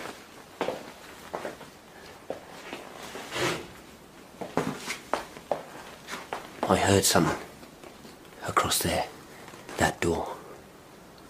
Help! What do you want? Be quiet. Get out! Robbers! She was naked, this girl in her teens. She pulled up the blankets. I'm the King's Assistant Coroner. Who are you? Are you Yarrington's whore? We will not harm you. What is your name, girl? Abigail Day, sir. Are you the minister's woman? There is no point in lying to us. Yes, I am. You seduced a man of God. He did the seducing. Don't you bandy words with me. A creature like you. Do you not fear for your soul and his? Where did Yarrington pick you up, Abigail? I was in a house in Suffolk where he used to come. Did you ever hear of a whore called Welsh Elizabeth? No, sir. Why? Your master is dead. God. He was murdered earlier tonight. Why? Now get your clothes on. I'm taking you to the Archbishop's prison. Barrack had found the steward, and Coroner Harsnet took him and Abigail Day to prison. The lad Timothy was in the stable, leaning against the side of a big grey mare, weeping. We'd like to ask you some questions, lad. Abigail, the woman who lives here? Were you told to keep it a secret? It doesn't matter now. Toby said Master would beat me if I ever mentioned her name. And you told no one about her? No, I swear on the Bible I didn't. I liked her being here. She was kind to me. But there is something else, isn't there? You can tell us. It's all right. I promise you Abigail will come to no harm. I saw people come to the back door of the house. Who? The eggman, the sweep, the carpenter that repaired the screen. Who else, lad? A man used to come and see Abigail sometimes. When the master was out and Toby had his day off. Look, Toby didn't know about it. Who was he? I don't know. He came a few times this winter when the snow was on the ground. Was he a tall man? A gentleman? No, sir. He was young. How young? I don't know, maybe 20. What did he look like? Taller than either of you. Strong-looking, dog-haired. Abigail said he had a handsome face. Was he in the Reverend's congregation? I don't know, sir. Please, sir. I've told you all I know. How's your wound, sir? It hurts, but I mend. Did Tamison see the tooth drawer? He tried to buy her teeth. She was furious. She could have been killed that night. And it happened because of our work. My work. I hate this job. Madness, darkness and devils fill our world. I think I've been taking it out on Tamison. Why? Because she's there, I suppose. It's not a way to behave, I know. Do you still want her for your wife? Of course I do. I've been a churl, but somehow you get into a way of behaving and it's hard to get out of it. When all this is over, I decided to see if I can't find a decent little house for us to rent, nearer to Lincoln's Inn. And I'm going to stay home more. In the morning, there was a hearing about Adam Kite at the Court of Requests. He was chained and kept sinking to the floor to pray. Judge Ainsworth listened to me and to Guy, who said he believed he could help Adam, that he was not some wild heretic. He would treat him without payment. Outside the court, Coroner Harsnet was waiting for me. The girl's escaped. How? She asked to go to the Jakes and went out a window on the first floor. I've sent men to try and find her, but... And the steward? He's whining in the Lollard's tower, but there's no more to be got out of him. There was a young man who visited Abigail, but the description is vague. Is Goddard found? I've asked the London City Council and the coroner and sheriffs of Kent, Surrey and Middlesex, but nothing. Questions are being asked among all the radical churches and religious groups. It's delicate. I'd like you to question Cantrell and Lockley again. I will hunt Goddard. What is it now? Oh, now, Potman Lockley, that's no way to speak to a man on business for His Majesty's coroner. What do you want, sir? We have not found Infirmarian Goddard yet. Pox on him. I want to be sure you know nothing about him that could help us. I told you all I knew last time. We are investigating a death. We think it possible that Goddard may have murdered someone. It was a violent attack. Goddard would never attack anyone. Why should he kill someone? I can see you believe that, but I think you are hiding something. Something else to do with Goddard. I advise you to tell me what it is. Will you leave me alone? I know nothing. Nothing. All my life it's been nothing but pester, pester, pester. The patients, Goddard, that wretched barber surgeon and that church of his, saying I was damned. And you? Get out, both of you. Get out! If you will not answer me, you will find yourself arrested and questioned in a hard place. Then do it. I'm past caring. To hell with you all. Stay here, Potman. That's all right, Jack. Let him go. Is he your man? I don't see it. But he'll be arrested when I tell Harsnet. Come on! Open up! Who's there? I'm armed! It's Master Shardlake the lawyer. What's the matter? Someone attacked me. Cantrell led us into his filthy bare parlour. 2 nights ago I couldn't sleep. I heard breaking glass downstairs. I always keep a piece of wood by the bed in case of burglars. I went down and there was a man. He just stood there. He said something and I hit out. I got him and he staggered and I hit him again. Then he was out of the window and stumbled away. What did he say to you? It was strange. He said, "It is your time now." Why would he say that? Was there anything you recognised about the man? Anything familiar about his voice? It was just a shape in the dark. I could not see anything unless it's close. Could it have been your old master, Infirmarian Goddard? Why would he come here and attack me? I haven't seen him in 3 years. What has he done, sir? Can I see that piece of wood? Thank you. There's some blood on it. You dealt him a couple of good blows. Black hairs, Jack, in the blood. Like Goddard's. Like Abigail's unknown visitor. You do not answer me, sir. Goddard may be deranged. Have you ever had anything to do with the radical religious reformers, the godly men? When I was a monk, my father became a reformist. When I left the abbey and came home, it was all, "You got what you deserve." I let him drag me to some of those house meetings. But after he died, I stopped going. What happened to the group? The leader was arrested for radical preaching. The others fled, ran like rats. But what has this got to do with Goddard? I think you may be in need of protection, Master Cantrell. I will arrange for a guard to come to the house. No. I do not want anyone here telling me I live in filth. I will arrange it. If Goddard comes to me again, let him. I'll care little if I live or die. Is that a great sin? We had an hour before we were due to meet Coroner Harsnet. I left Barrack, saying I needed time alone for a while, and went inside the Abbey precinct. In the Abbey church, I walked up to Henry VII's chapel, where the King's father lay. I became aware of a group of people nearby, gathered before a bare stone altar adorned only with a cross. 4 stout men in livery stood, distant from a woman, kneeling, her head bowed in prayer. I saw it was Lady Catherine Parr. She had just risen to her feet when there was a disturbance. There was a mad beggar in front of her, pleading for his lost teeth.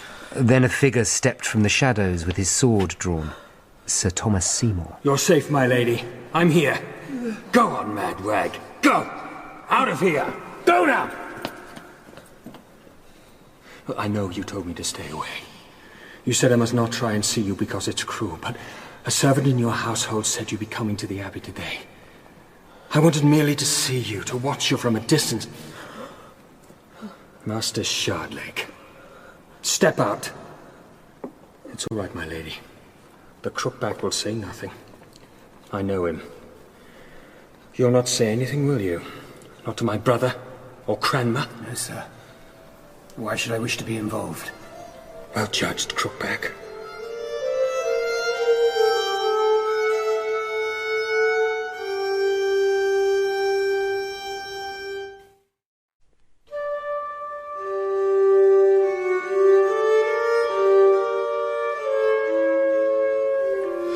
I see by your expressions this matter is not resolved.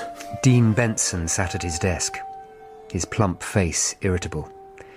Coroner Harsnet and I sat across from him. I confess I find it distasteful, the insinuation that ex-monks from Westminster are involved in these killings. There has been another murder, and no trace of Goddard or his family. Is there any direct connection between Goddard and those killings? Beyond the suspected use of Dwale and the Pilgrim badge? That's little enough to go on. Maybe. But we need to find him. I have told you all I know. I have no idea where Goddard is. Master Shardlake has been talking to Francis Lockley. We believe he knows something about Goddard and is hiding it. I'm going to bring Lockley in for questioning. What is that to do with me? Be careful how you deal with me.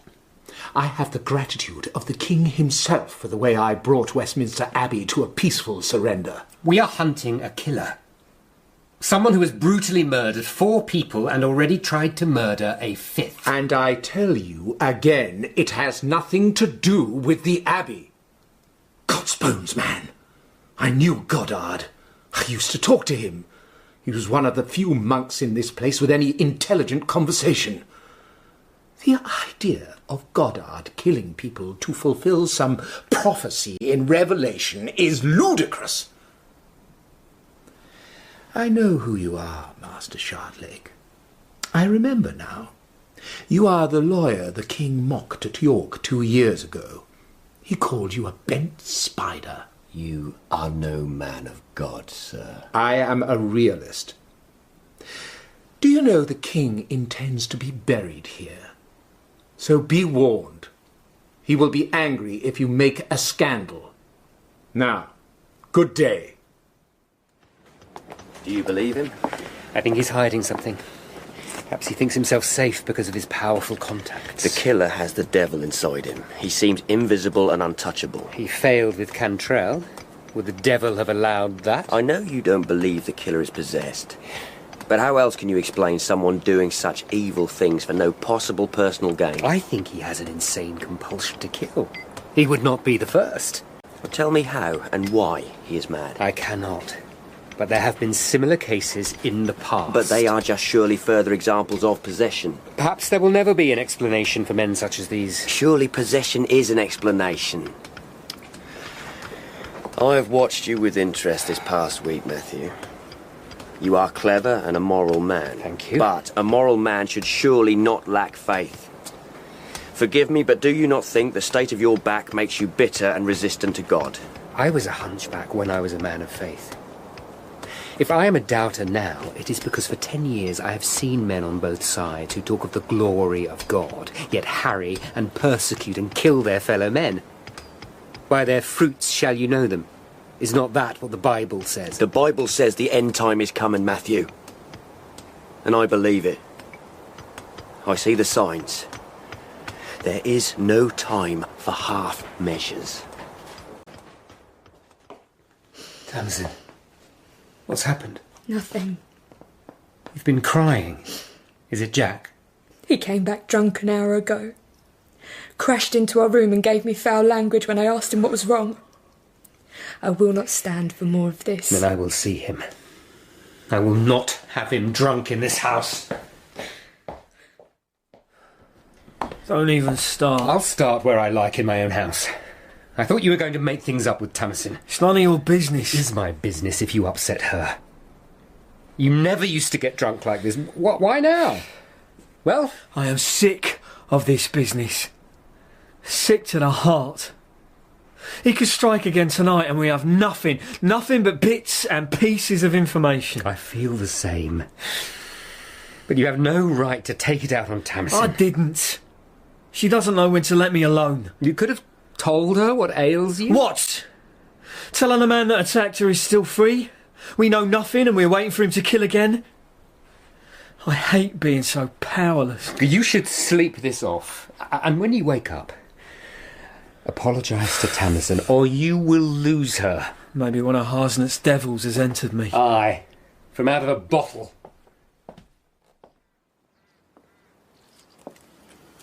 You look tired, Matthew. This hunt for Roger's killer is wearing you down. He's with me all the time. The fact he is still at large. I know you will be doing all you can. I am. Your son Samuel will be back in Bristol by now. Yes. He very much wanted me to go back with him. But I will stay here until the killer is caught. In the long run, I could perhaps buy a house in Bristol. It would be hard for me to do that here. Roger's absence follows me. It is like a hole in the world. I think that is how grief is. The hole in the world will always be there, but slowly you begin to notice the other things. Matthew, I need to say, I am sorry it was me that set you on this hunt. I know now that officialdom is seeking this man, and I want you to leave the matter to them. I can see this dreadful thing is burning you up. No, I am bound tightly into the hunt now. He has killed again.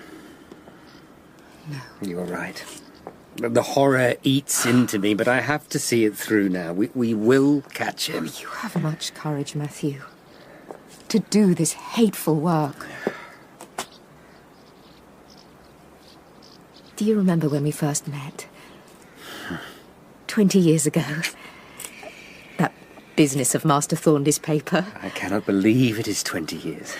It was you I came to see that day. When you met Roger for the first time. Do you not think my father could have got a servant to deliver his message? I offered to bring it round so I could see you. I did not realise. But I remember noting that you and Roger got on very well and feeling jealous. I thought you were not interested in me. How little we know each other. How easy it is to make mistakes. Yes, it is.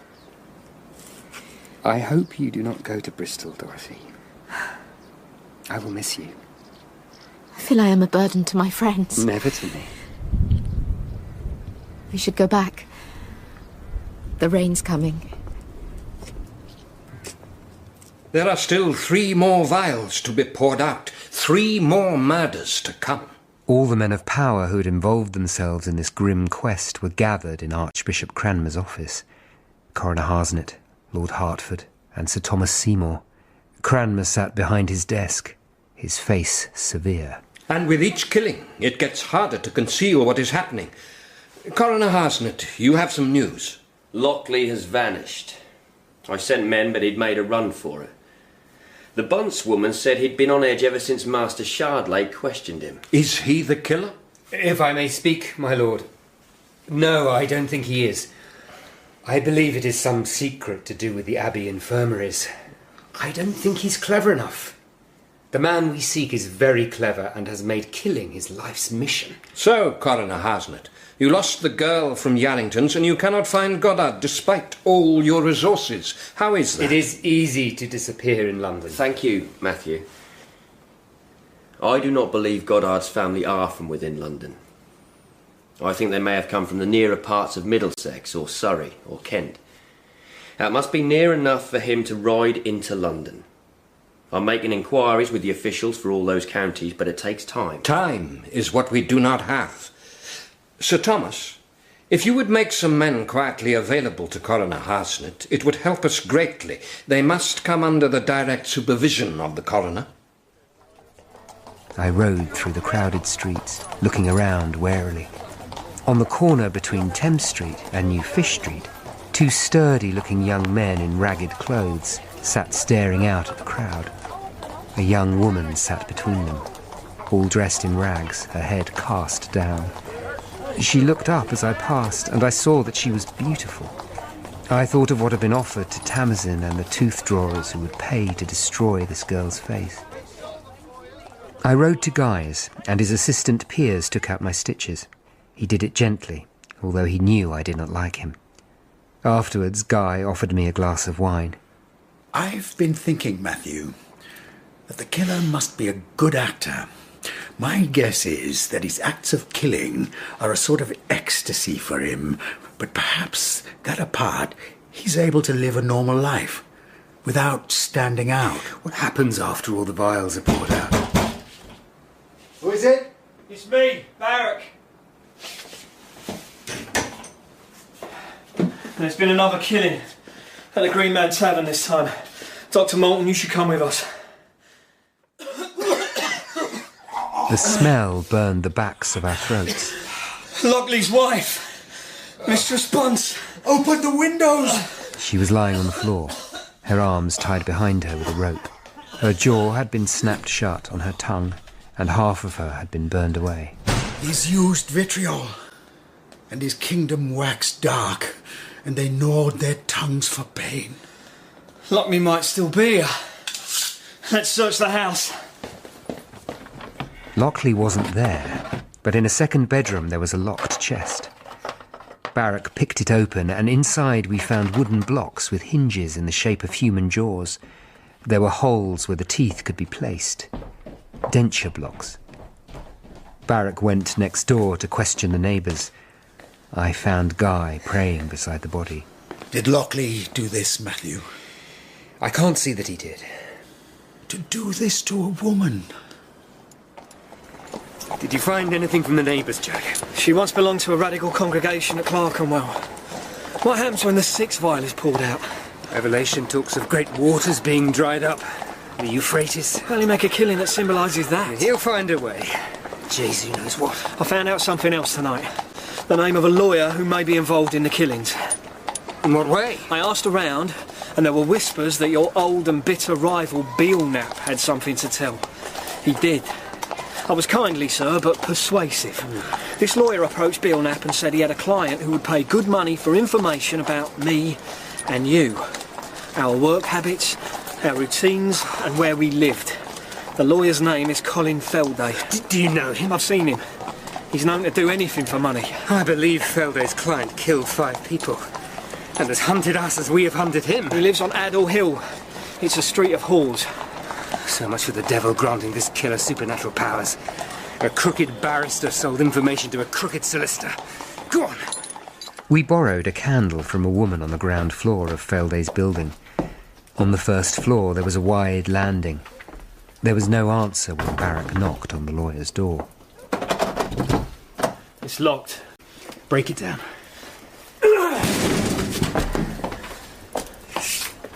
There's a window open somewhere. God's bones, it's whiffy. Wait. Look. Hey! You! The figure of a young man lay slumped across a large desk. He did not move. Barrack lifted him gently upright in his chair. It was Felday. He had a large stab wound in his chest, right over his heart. Well, at least he died quickly. He wouldn't have known what hit him. This was simply done. Not like the others. And I see no symbolic linking to waters drying up. He was killed to stop him talking. Come on, Barrack. All the people living in this city, sir. If they knew what was happening in their midst. I know. They're anxious already. With all these so-called signs and talk of the end time. If they knew what was unleashed here, they would panic.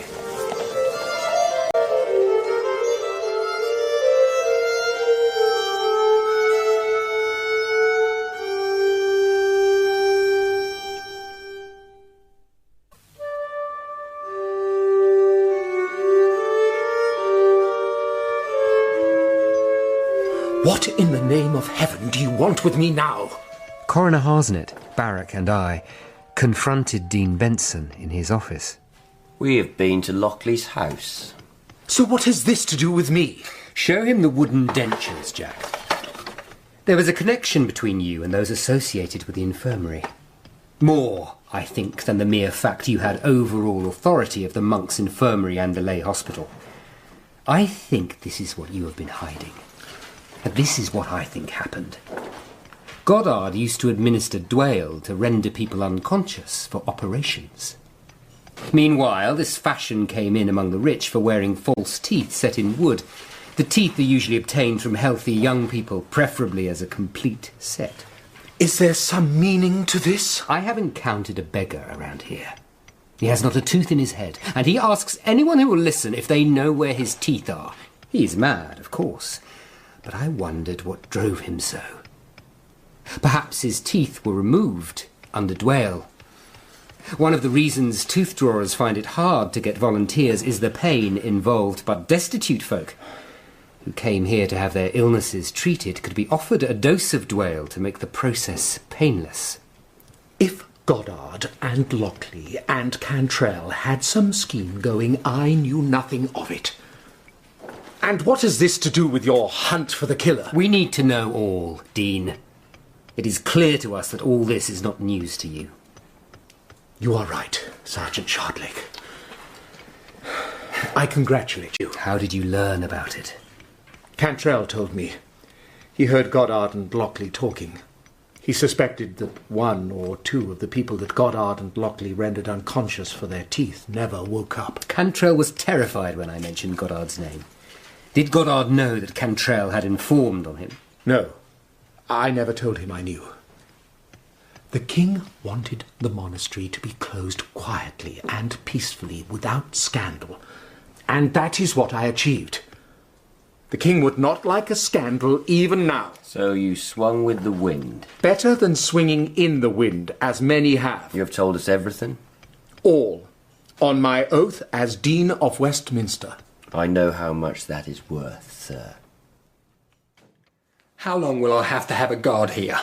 Cantrell's tumble-down house was filthy and foul-smelling. The young man, peering through his glasses, seemed in despair. He may be needed for some time yet. Well, he can stay out the back. I don't want him in the house. Who are you, sir? I'm the London Assistant Coroner, and I have to tell you that Francis Lockley has disappeared and the woman he lived with has been killed. Was it Lockley who broke in here? No. The man who came in here was tall. Goddard was a tall man. Why did you not tell me about Goddard and Lockley's scheme with the teeth? Is that why you think Goddard is after me? Because I told on him. Goddard doesn't know it was you who informed on him, but why did you not tell me? Well, much good it did when I spoke out the first time. It does no good trying to do right. It's better to be left alone. I just want left alone. Please let me give you something to eat, Matthew. No, thank you. I have much to do. I just wanted to see how you were. You've been through so much. Take my hand. You look more tired than ever. I think we may be near the end of the trail. I hope that we are. It's there with me all the time. When I close my eyes, or when they are open. When I first saw Roger's body. Oh, Dorothy. I'm sorry. She looked up at me, and I felt that if I kissed her now, she would respond. But she blinked and took a step back. Poor Matthew. You're running from pillar to post to help me. Whatever I can do. At any time. I know. I had a disturbed night, listening to the sound of the rain. Early morning I rode through the muddy streets to meet Guy at the Bedlam. In his cell, Adam Kite was still chained and praying. Heavenly Father, I have sinned against the light.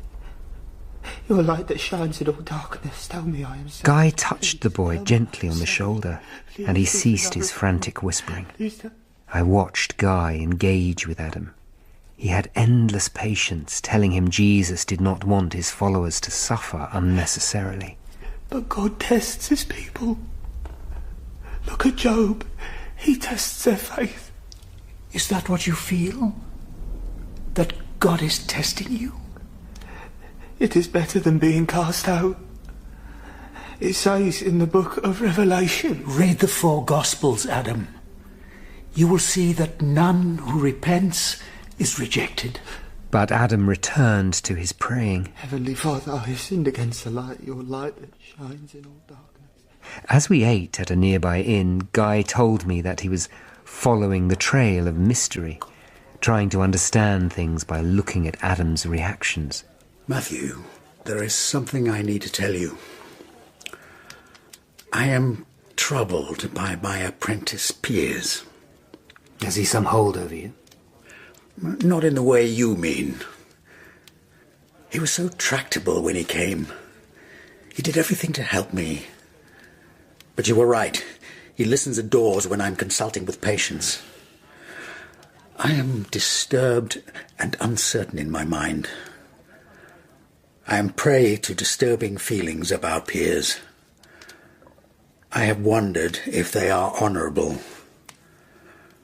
I have pondered and prayed on it deeply, and I think what I want, perhaps have always wanted, is a son. But Piers flirts with me. I fear he has raised something in me I did not know was there. Something more than the urge to be a father to him. Piers is cold, calculating and exploitative. I have seen his wheedling and arrogance when he is with you. Something else has happened, Matthew. Money has gone missing. You must get rid of him. Cast him out? I that took him in? You took a viper to your bosom. I was summoned to Whitehall. Thomas Seymour and his brother Lord Hertford were there in Coroner Harsnett's office. Close the door, Matthew, and come over here. I do not want anyone overhearing us. No one is safe in Whitehall. The very walls have ears. His Grace, the Archbishop, was to meet us at Lambeth Palace, but he has other concerns today. Not more bad news. Courtiers were arrested. They may be let go, but Bishop Bonner is tightening the screw further on the London radicals. Early this morning, his men and the London constables arrested 8 men for possession of unlawful books, together with some printers and apprentices for acting unlawful plays. Archbishop Cranmer needs to find out whether any of those arrested have associations with him. Is there any danger of that? He thinks not, Sir Thomas. But if any of our investigation comes out, there will be danger. Have you learned nothing more of Goddard? I have been working day and night, but none of the radical groups know about him. There is no trace of him in London or the neighbouring counties. It is as though he vanished into the air. He will be found. I also have news. I have been appointed ambassador to the Regent of the Netherlands, because the King fears Lady Catherine may still have a mind to marry me. A king who is so fat he can hardly walk, and his legs riddled with ulcers that stink so much they'd stun a bull. Sir, your indiscretion... He cannot live many years longer. And then, if a queen sympathetic to reform were in place... Barrack and I found Piers at Guy's house. He was standing at a table crowded with flasks of liquid. Dr. Moulton has gone out, sir. We know. It's you we've come to see, young cock. We have some questions. Dr. Moulton's had some money go missing. Know anything about it? I have heard nothing. Surely if Dr. Moulton has had money missing, he should talk to me himself. Ah, but Master Shardlake is his attorney. Where is your room? Up the stairs. But you have no permission to... Stealing's a capital offence. Stand back or I'll use it. We'll just wait here while Master Shardlake has a look. Under his mattress, I found a small leather bag containing a collection of silver coins, more than £1. Far more money than an apprentice was likely to have. I held up the bag in front of him. So, my pretty, you are a thief. I could say some things about that old blackamoor if I chose. He worships idols. He's a pederast. That's a lie. If I lose all, I will make sure he loses as well. Piers moved so quickly. He grabbed a flask of liquid from the table and flung the contents into Barrack's face. And he was gone, out the door and into the warren of streets. I couldn't sleep. Sir Thomas Seymour's careless jibes about the king told me how much this hunt mired me in court politics again. Powerful men, plotting and scheming. Sir? Come in, Barrack. Francis Lockley's been found. Alive? He's dead, sir. In the old Charter House. The rain poured down on us on our long ride to the Charter House. I was constantly blinking water out of my eyes. We drew up at the small gatehouse set in the long brick wall of the dissolved monastery. The watchman led us in, Sir Thomas Seymour, Coroner Harsnet, Barrack and me. We'll have to climb down the ladder to the sewer. He's fixed to the lock gate. With a lamp lighting the way, we climbed down to the bottom of the shaft. God's bones! Francis Lockley had been nailed, naked, to the lock gates like some terrible mockery of the crucifixion. We need to get out of here. The water's backing up behind the gates. If it bursts... Do you think there is any significance in the last two murders being round the Charterhouse because Lady Catherine Parr lives across that green? No. I think it is coincidence. Our killer's a man of great strength, sir. So we've got that body in there from outside. Yes, and it carried Roger's body across Lincoln's Inn Fields. Who's this? Dean Benson. What are you doing here, sir? I have ridden halfway across London looking for you, Coroner Harsnet. Your servant wouldn't tell me where you were at first. I'm covered in mud. A pox on the mud. Who are you and what do you want? I am the Dean of Westminster Abbey, William Benson, and who are you? Sir Thomas Seymour. Sir Thomas Seymour? What do you want, sir? This was pushed under the front door of my house. Give it to me. What does it say? Lancelot Goddard, Coningsworth Village, by Totteridge, Hertfordshire. I did not think to make inquiry so far from London. I've been there. It's a couple of hours' ride away. You say this was pushed under your door. Did you write it yourself? Of course I didn't. The killer knew we had found the sixth victim. And now he gives us his address. He is surrendering? No. That would be to abandon his mission. Goddard may be a victim, not the killer. The killer may not be inviting us to this village to surrender. It could be to show us the seventh killing. The last. The great earthquake that will signal the end of the world. We should ride up to Totteridge now. Sir Thomas, can you get some men? I'm not sure we should do that. It is what he would expect. We could be riding into a trap. But if we can ride there in force, sir... The hunchback's right. This creature's got something waiting for us up there. I'll send a couple of my best men up to Totteridge. They can spy out the land, find out whether Goddard lives there, and make contact with the local magistrate. They can report back first thing. Coroner Harsnet, you must tell the Archbishop what has happened, and I will report to him personally as soon as I have news. We should storm the place. Barrack, let's see the lie of the land first. We can go to that village in force once we know. But we shall need the Archbishop's approval. What nightmare is next? How will he make the earth quake?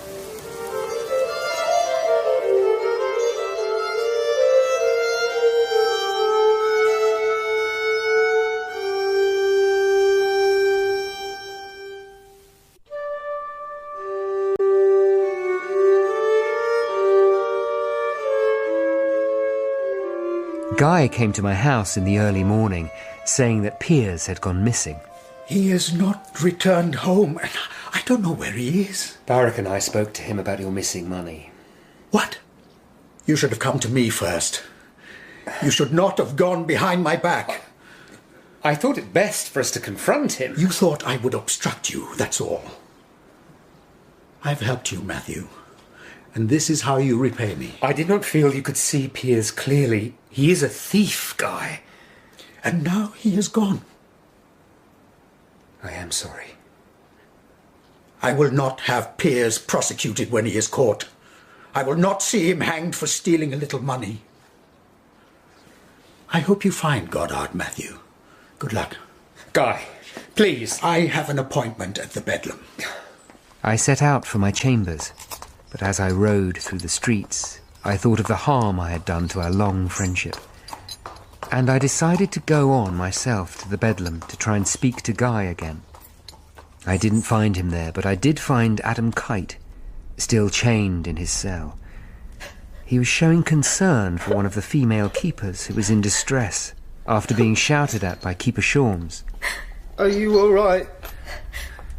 He's gone. It's all right. Adam, I've not seen you concerned for another's welfare before now. She escaped. That's kind of you. You may go now, mistress. I was not sinning again, even in thought. What? My concern was honourable. Please say you saw that it was so if you were asked. Why did you say this to me? It was not like it was before. Before what, Adam? The wicked reverend's woman. The wicked reverend? Your vicar, Mathan? No, please God. Yarrington, you mean Yarrington, who is a friend of your vicar, Mathan. Adam, does the name Abigail mean anything to you? Oh, God, forgive me, my sin is found out. You went to Reverend Yarrington's house once with a message from your own vicar, did you not? Yes, sir. Abigail saw you and invited you in. She felt the need for a young man, am I right? Jesus, my shield seemed powerless. She must have come from the devil. Oh, she was only a poor woman, Adam, helpless herself in the power of that hypocrite Yarrington. Has God abandoned me, sir? I am no theologian, but you have not abandoned him, Adam, only sought to reach him in the wrong way, perhaps. I rode home on Genesis, remembering the words from Revelation, and the seventh angel poured out his vial into the air, and there came a great voice out of the temple of heaven, saying, "It is done." And there followed voices, and thunder, and lightnings, and there was a great earthquake, such as was not seen since men were on the earth. So mighty an earthquake, and so great. Look out there! A peddler was standing directly in front of Genesis. Whoa! You'll have me over! As he hauled his cart out of the way, I glimpsed a ragged coat, its tatters dragging in the dirt, and a filthy face framed by thick grey hair and a bushy beard. You'll pay if you break me guns! Barak was eating bread and cheese in the parlour. I told him about the ragged peddler. He's called twice this last couple of days, apparently, trying to sell trinkets. Why would he do that? Peddlers don't usually waste time on second calls if they've had no luck the first time. It was Orr, the guard, who told him to be off. It's a way to follow us. To observe us unnoticed. But Goddard's in Hertfordshire. What if he's concentrated our attention there? I'm going out to look. Barak returned a minute later to say the peddler was coming down Chancery Lane from Aldgate. I fetched my sword and we went out. He'd passed the house and was heading towards the throng of Fleet Street. You're right, sir. He walks like a younger man. We went after him, but he turned and saw us. Barak was on him, grabbing his collar. I tugged at the grey beard and pulled it away from his face with a ripping sound. The peddler kicked Barak hard and pulled a large sword from his cart. He turned to face us. I saw his nose, like the beard, was fake, and what I had taken for a dirty face was in fact caked with actor's makeup. The peddler struck out at me, but I parried the blow. Barak thrust at the peddler's sword arm, but missed. The peddler thrust his sword at Barak, catching him on the arm and making him drop his sword. He then ran at a man in the crowd who dismounted from his horse. The peddler slashed the man's cheek with his sword, then jumped into the horse's saddle, and in a second was racing away through the crowds towards Holborn. He was gone. Do you think it was Goddard? Master Shardlake! The summons came after midnight. Barak and I hurried to Archbishop Cranmer's office at Lambeth Palace. Coroner Harsnet was there, and Lord Hertford. Sir Thomas Seymour gave us the news from Hertfordshire. His men had found the Goddard Manor House just outside the village of Kinesworth. Goddard lived alone in the crumbling building, a recluse, and disliked locally. Villagers had reported him riding out to London yesterday, and there was no sign of him at the house until well after nightfall. Then smoke was seen coming from the chimney of the house. On that timescale, he could have been the peddler who attacked us. Sir Thomas, you say you can provide 12 men. We must end this matter now, my lord. That's what he expects us to do, my lord. This is tied in with the killing of the 7th victim. We have no choice. We must go there in force. Matthew, I want you to go with Sir Thomas' party. It seems that for the killer you are connected to his mission. Yes, my lord. I pray you can all end this horror. We rode on through the dark and silent roads. No sound but disturbed birds, the cattle dim shapes in the meadow. We arrived at a small country inn set back from the road. Inside, a local trusted magistrate showed us a hand-drawn map, a plan of Goddard's house and the surrounding countryside.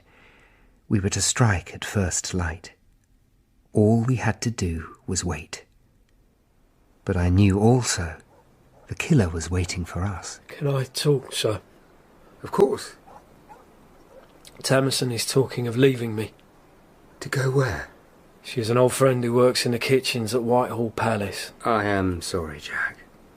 All I wanted was to provide for her, keep her safe and give her a family. And I've been able to do none of those things. You have had little luck. But that is the fault of neither of you. If only the two of you could talk freely. Promise me you will try. Before dawn, we set off along the country lanes, our little troop of armed men. At length we arrived at a stretch of woodland. The house was set in a little hollow in the middle. All the windows were shuttered, and a thin plume of smoke rose from one of the tall brick chimneys. We have him trapped now, surely. If we catch him, Kremlin wants him killed, Jack. We are all pawns in a political game. Ready? Good. I will lead. Sir Thomas took a deep breath and marched out of the trees towards the house. We followed silently. There were 10 of us. Some men waited in the woods, should Goddard flee. God's bones! Jesus! It's just a flock of geese. Quiet! He knows we are here now. Forward again. Move! The door to the manor house was not locked, and Barrack opened it smoothly. Goddard was making it easy for us. We were in a large old entrance hall. Sir Thomas's men began moving swiftly but quietly up the 2 staircases that led to the first floor. Swords in hands, Barrack and I stayed on the ground floor and crept carefully along a dusty hallway behind one of the staircases. I saw a faint light down here. You're right. Now we'll get him. The door at the far end was half open, and a dim red light came from inside, flickering softly. Heat wafted out. What was that? Push the door. God's bones! The scene might have come from hell itself. The room was large. In one wall a fireplace was set, and a fire burned brightly, making the room stifling. Straight ahead of us was the only furniture in the room, an ornate, high-backed chair. Sitting in it was a man, in the black robe of a Benedictine monk, the hood raised over his head, flames reflected from the fire dancing in his eyes. There was a large telltale mole on the side of his long nose. It was Goddard who stared at us, his lips drawn back into a terrible, triumphant smile. By the chair lay a smashed lamp. The candle within it still burned on the floor, on top of a thin trail of grey, ash-like stuff. The ash led to a hissing, sparkling fire that was running quickly down a trail of dark powder towards 2 large barrels under the shuttered, but not fully closed window. Jesu! Run, Jack! Everybody out! Now! He's burning up the house! Get out! Get out! Get out!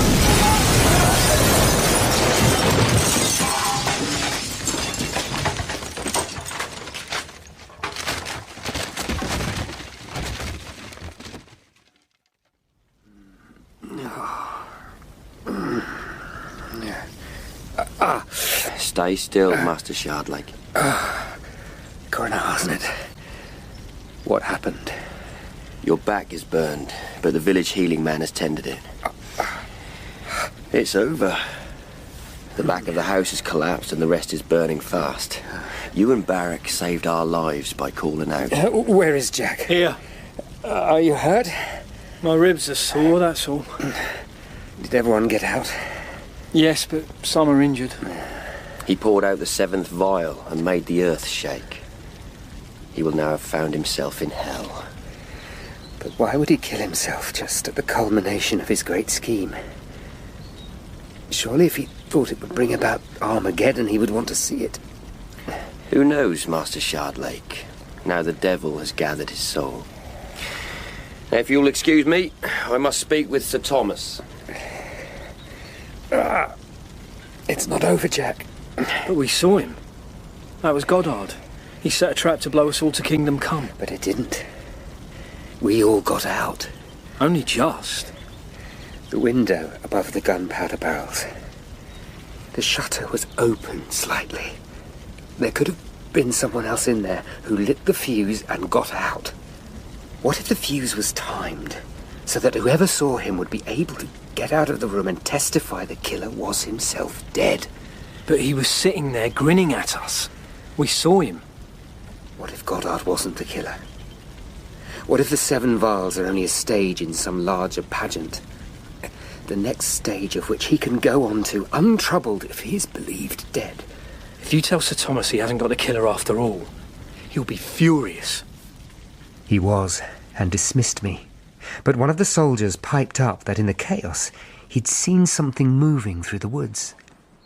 Sir Thomas dismissed that too, saying it was a deer. But I requested that the rubble be cleared from the collapsed back of the manor house. Here! There's something! Wait, I'll pull it out. Jesus! Oh, it's a head, sir. Stand back. God's bones. Oh. It's Goddard. No wonder he smiled. His mouth has been nailed open. This man was dead when we entered the room.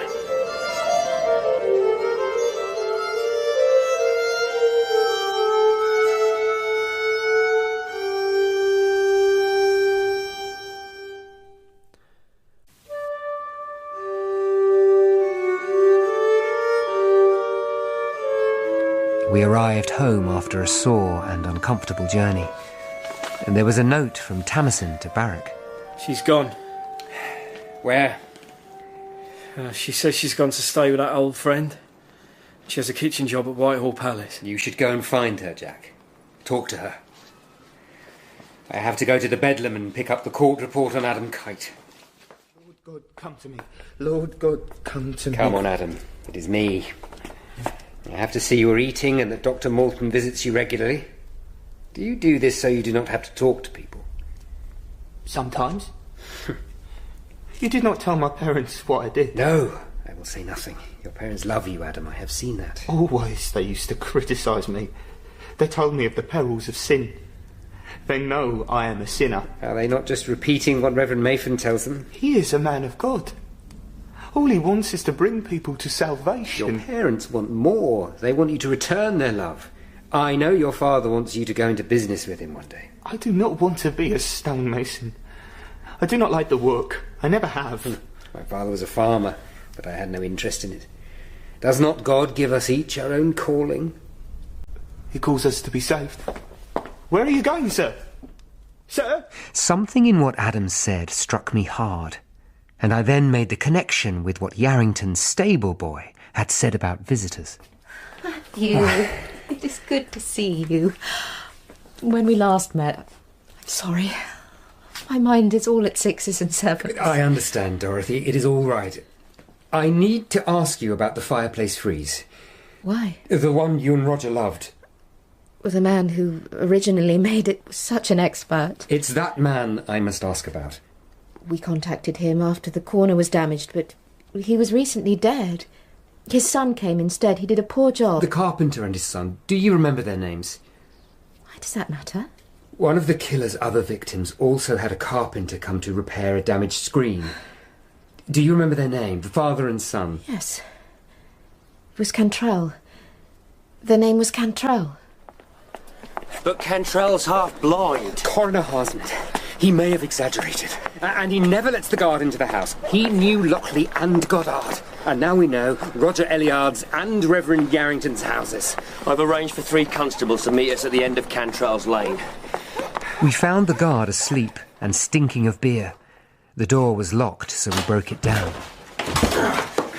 The constables looked through the house and confirmed that Cantrell was gone.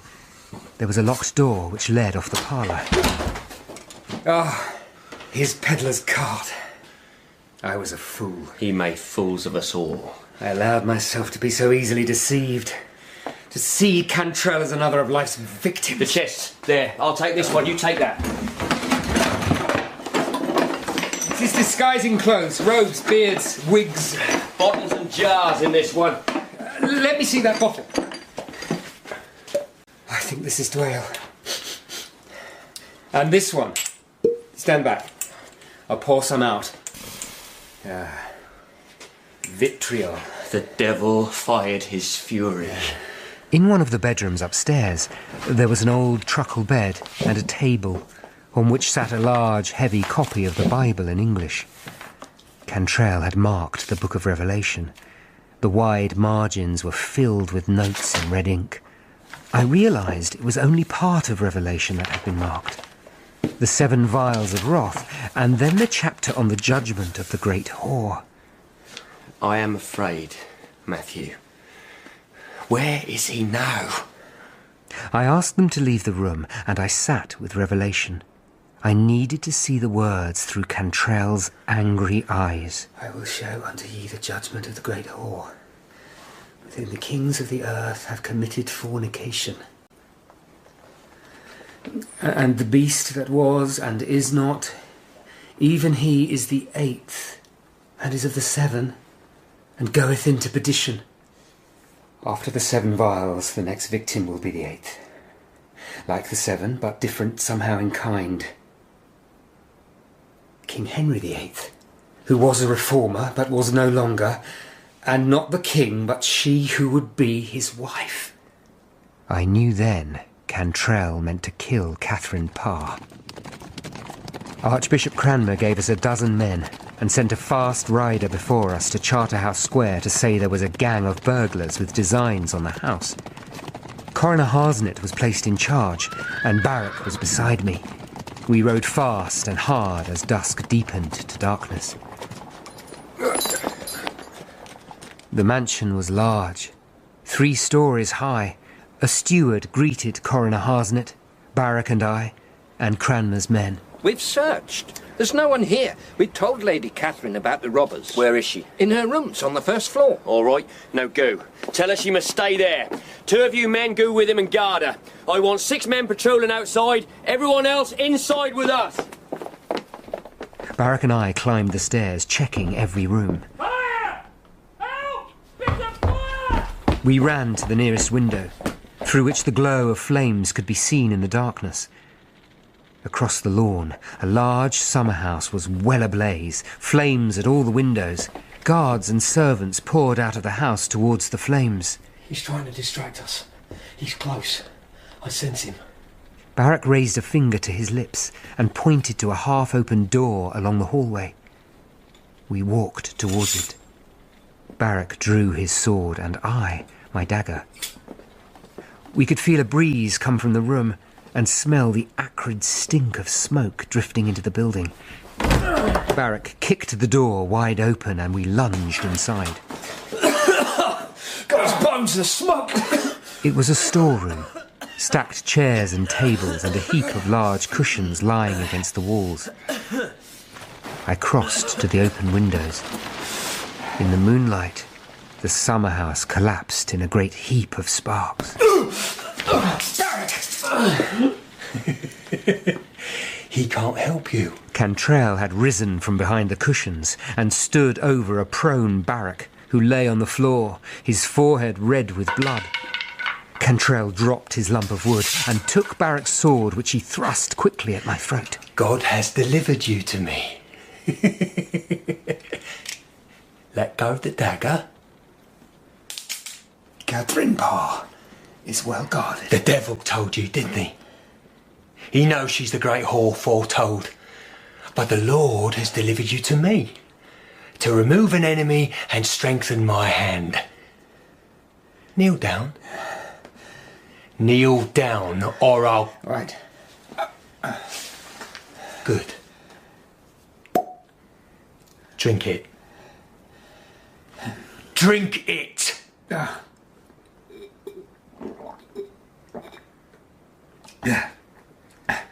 Good.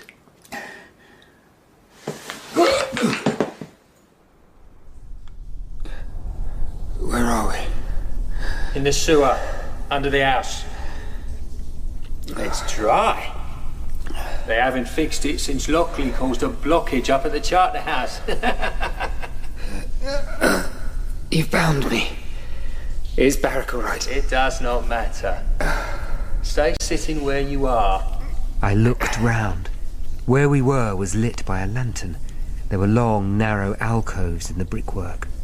Behind me, the passage stretched away into darkness. I knew you were the devil's man when I first saw you.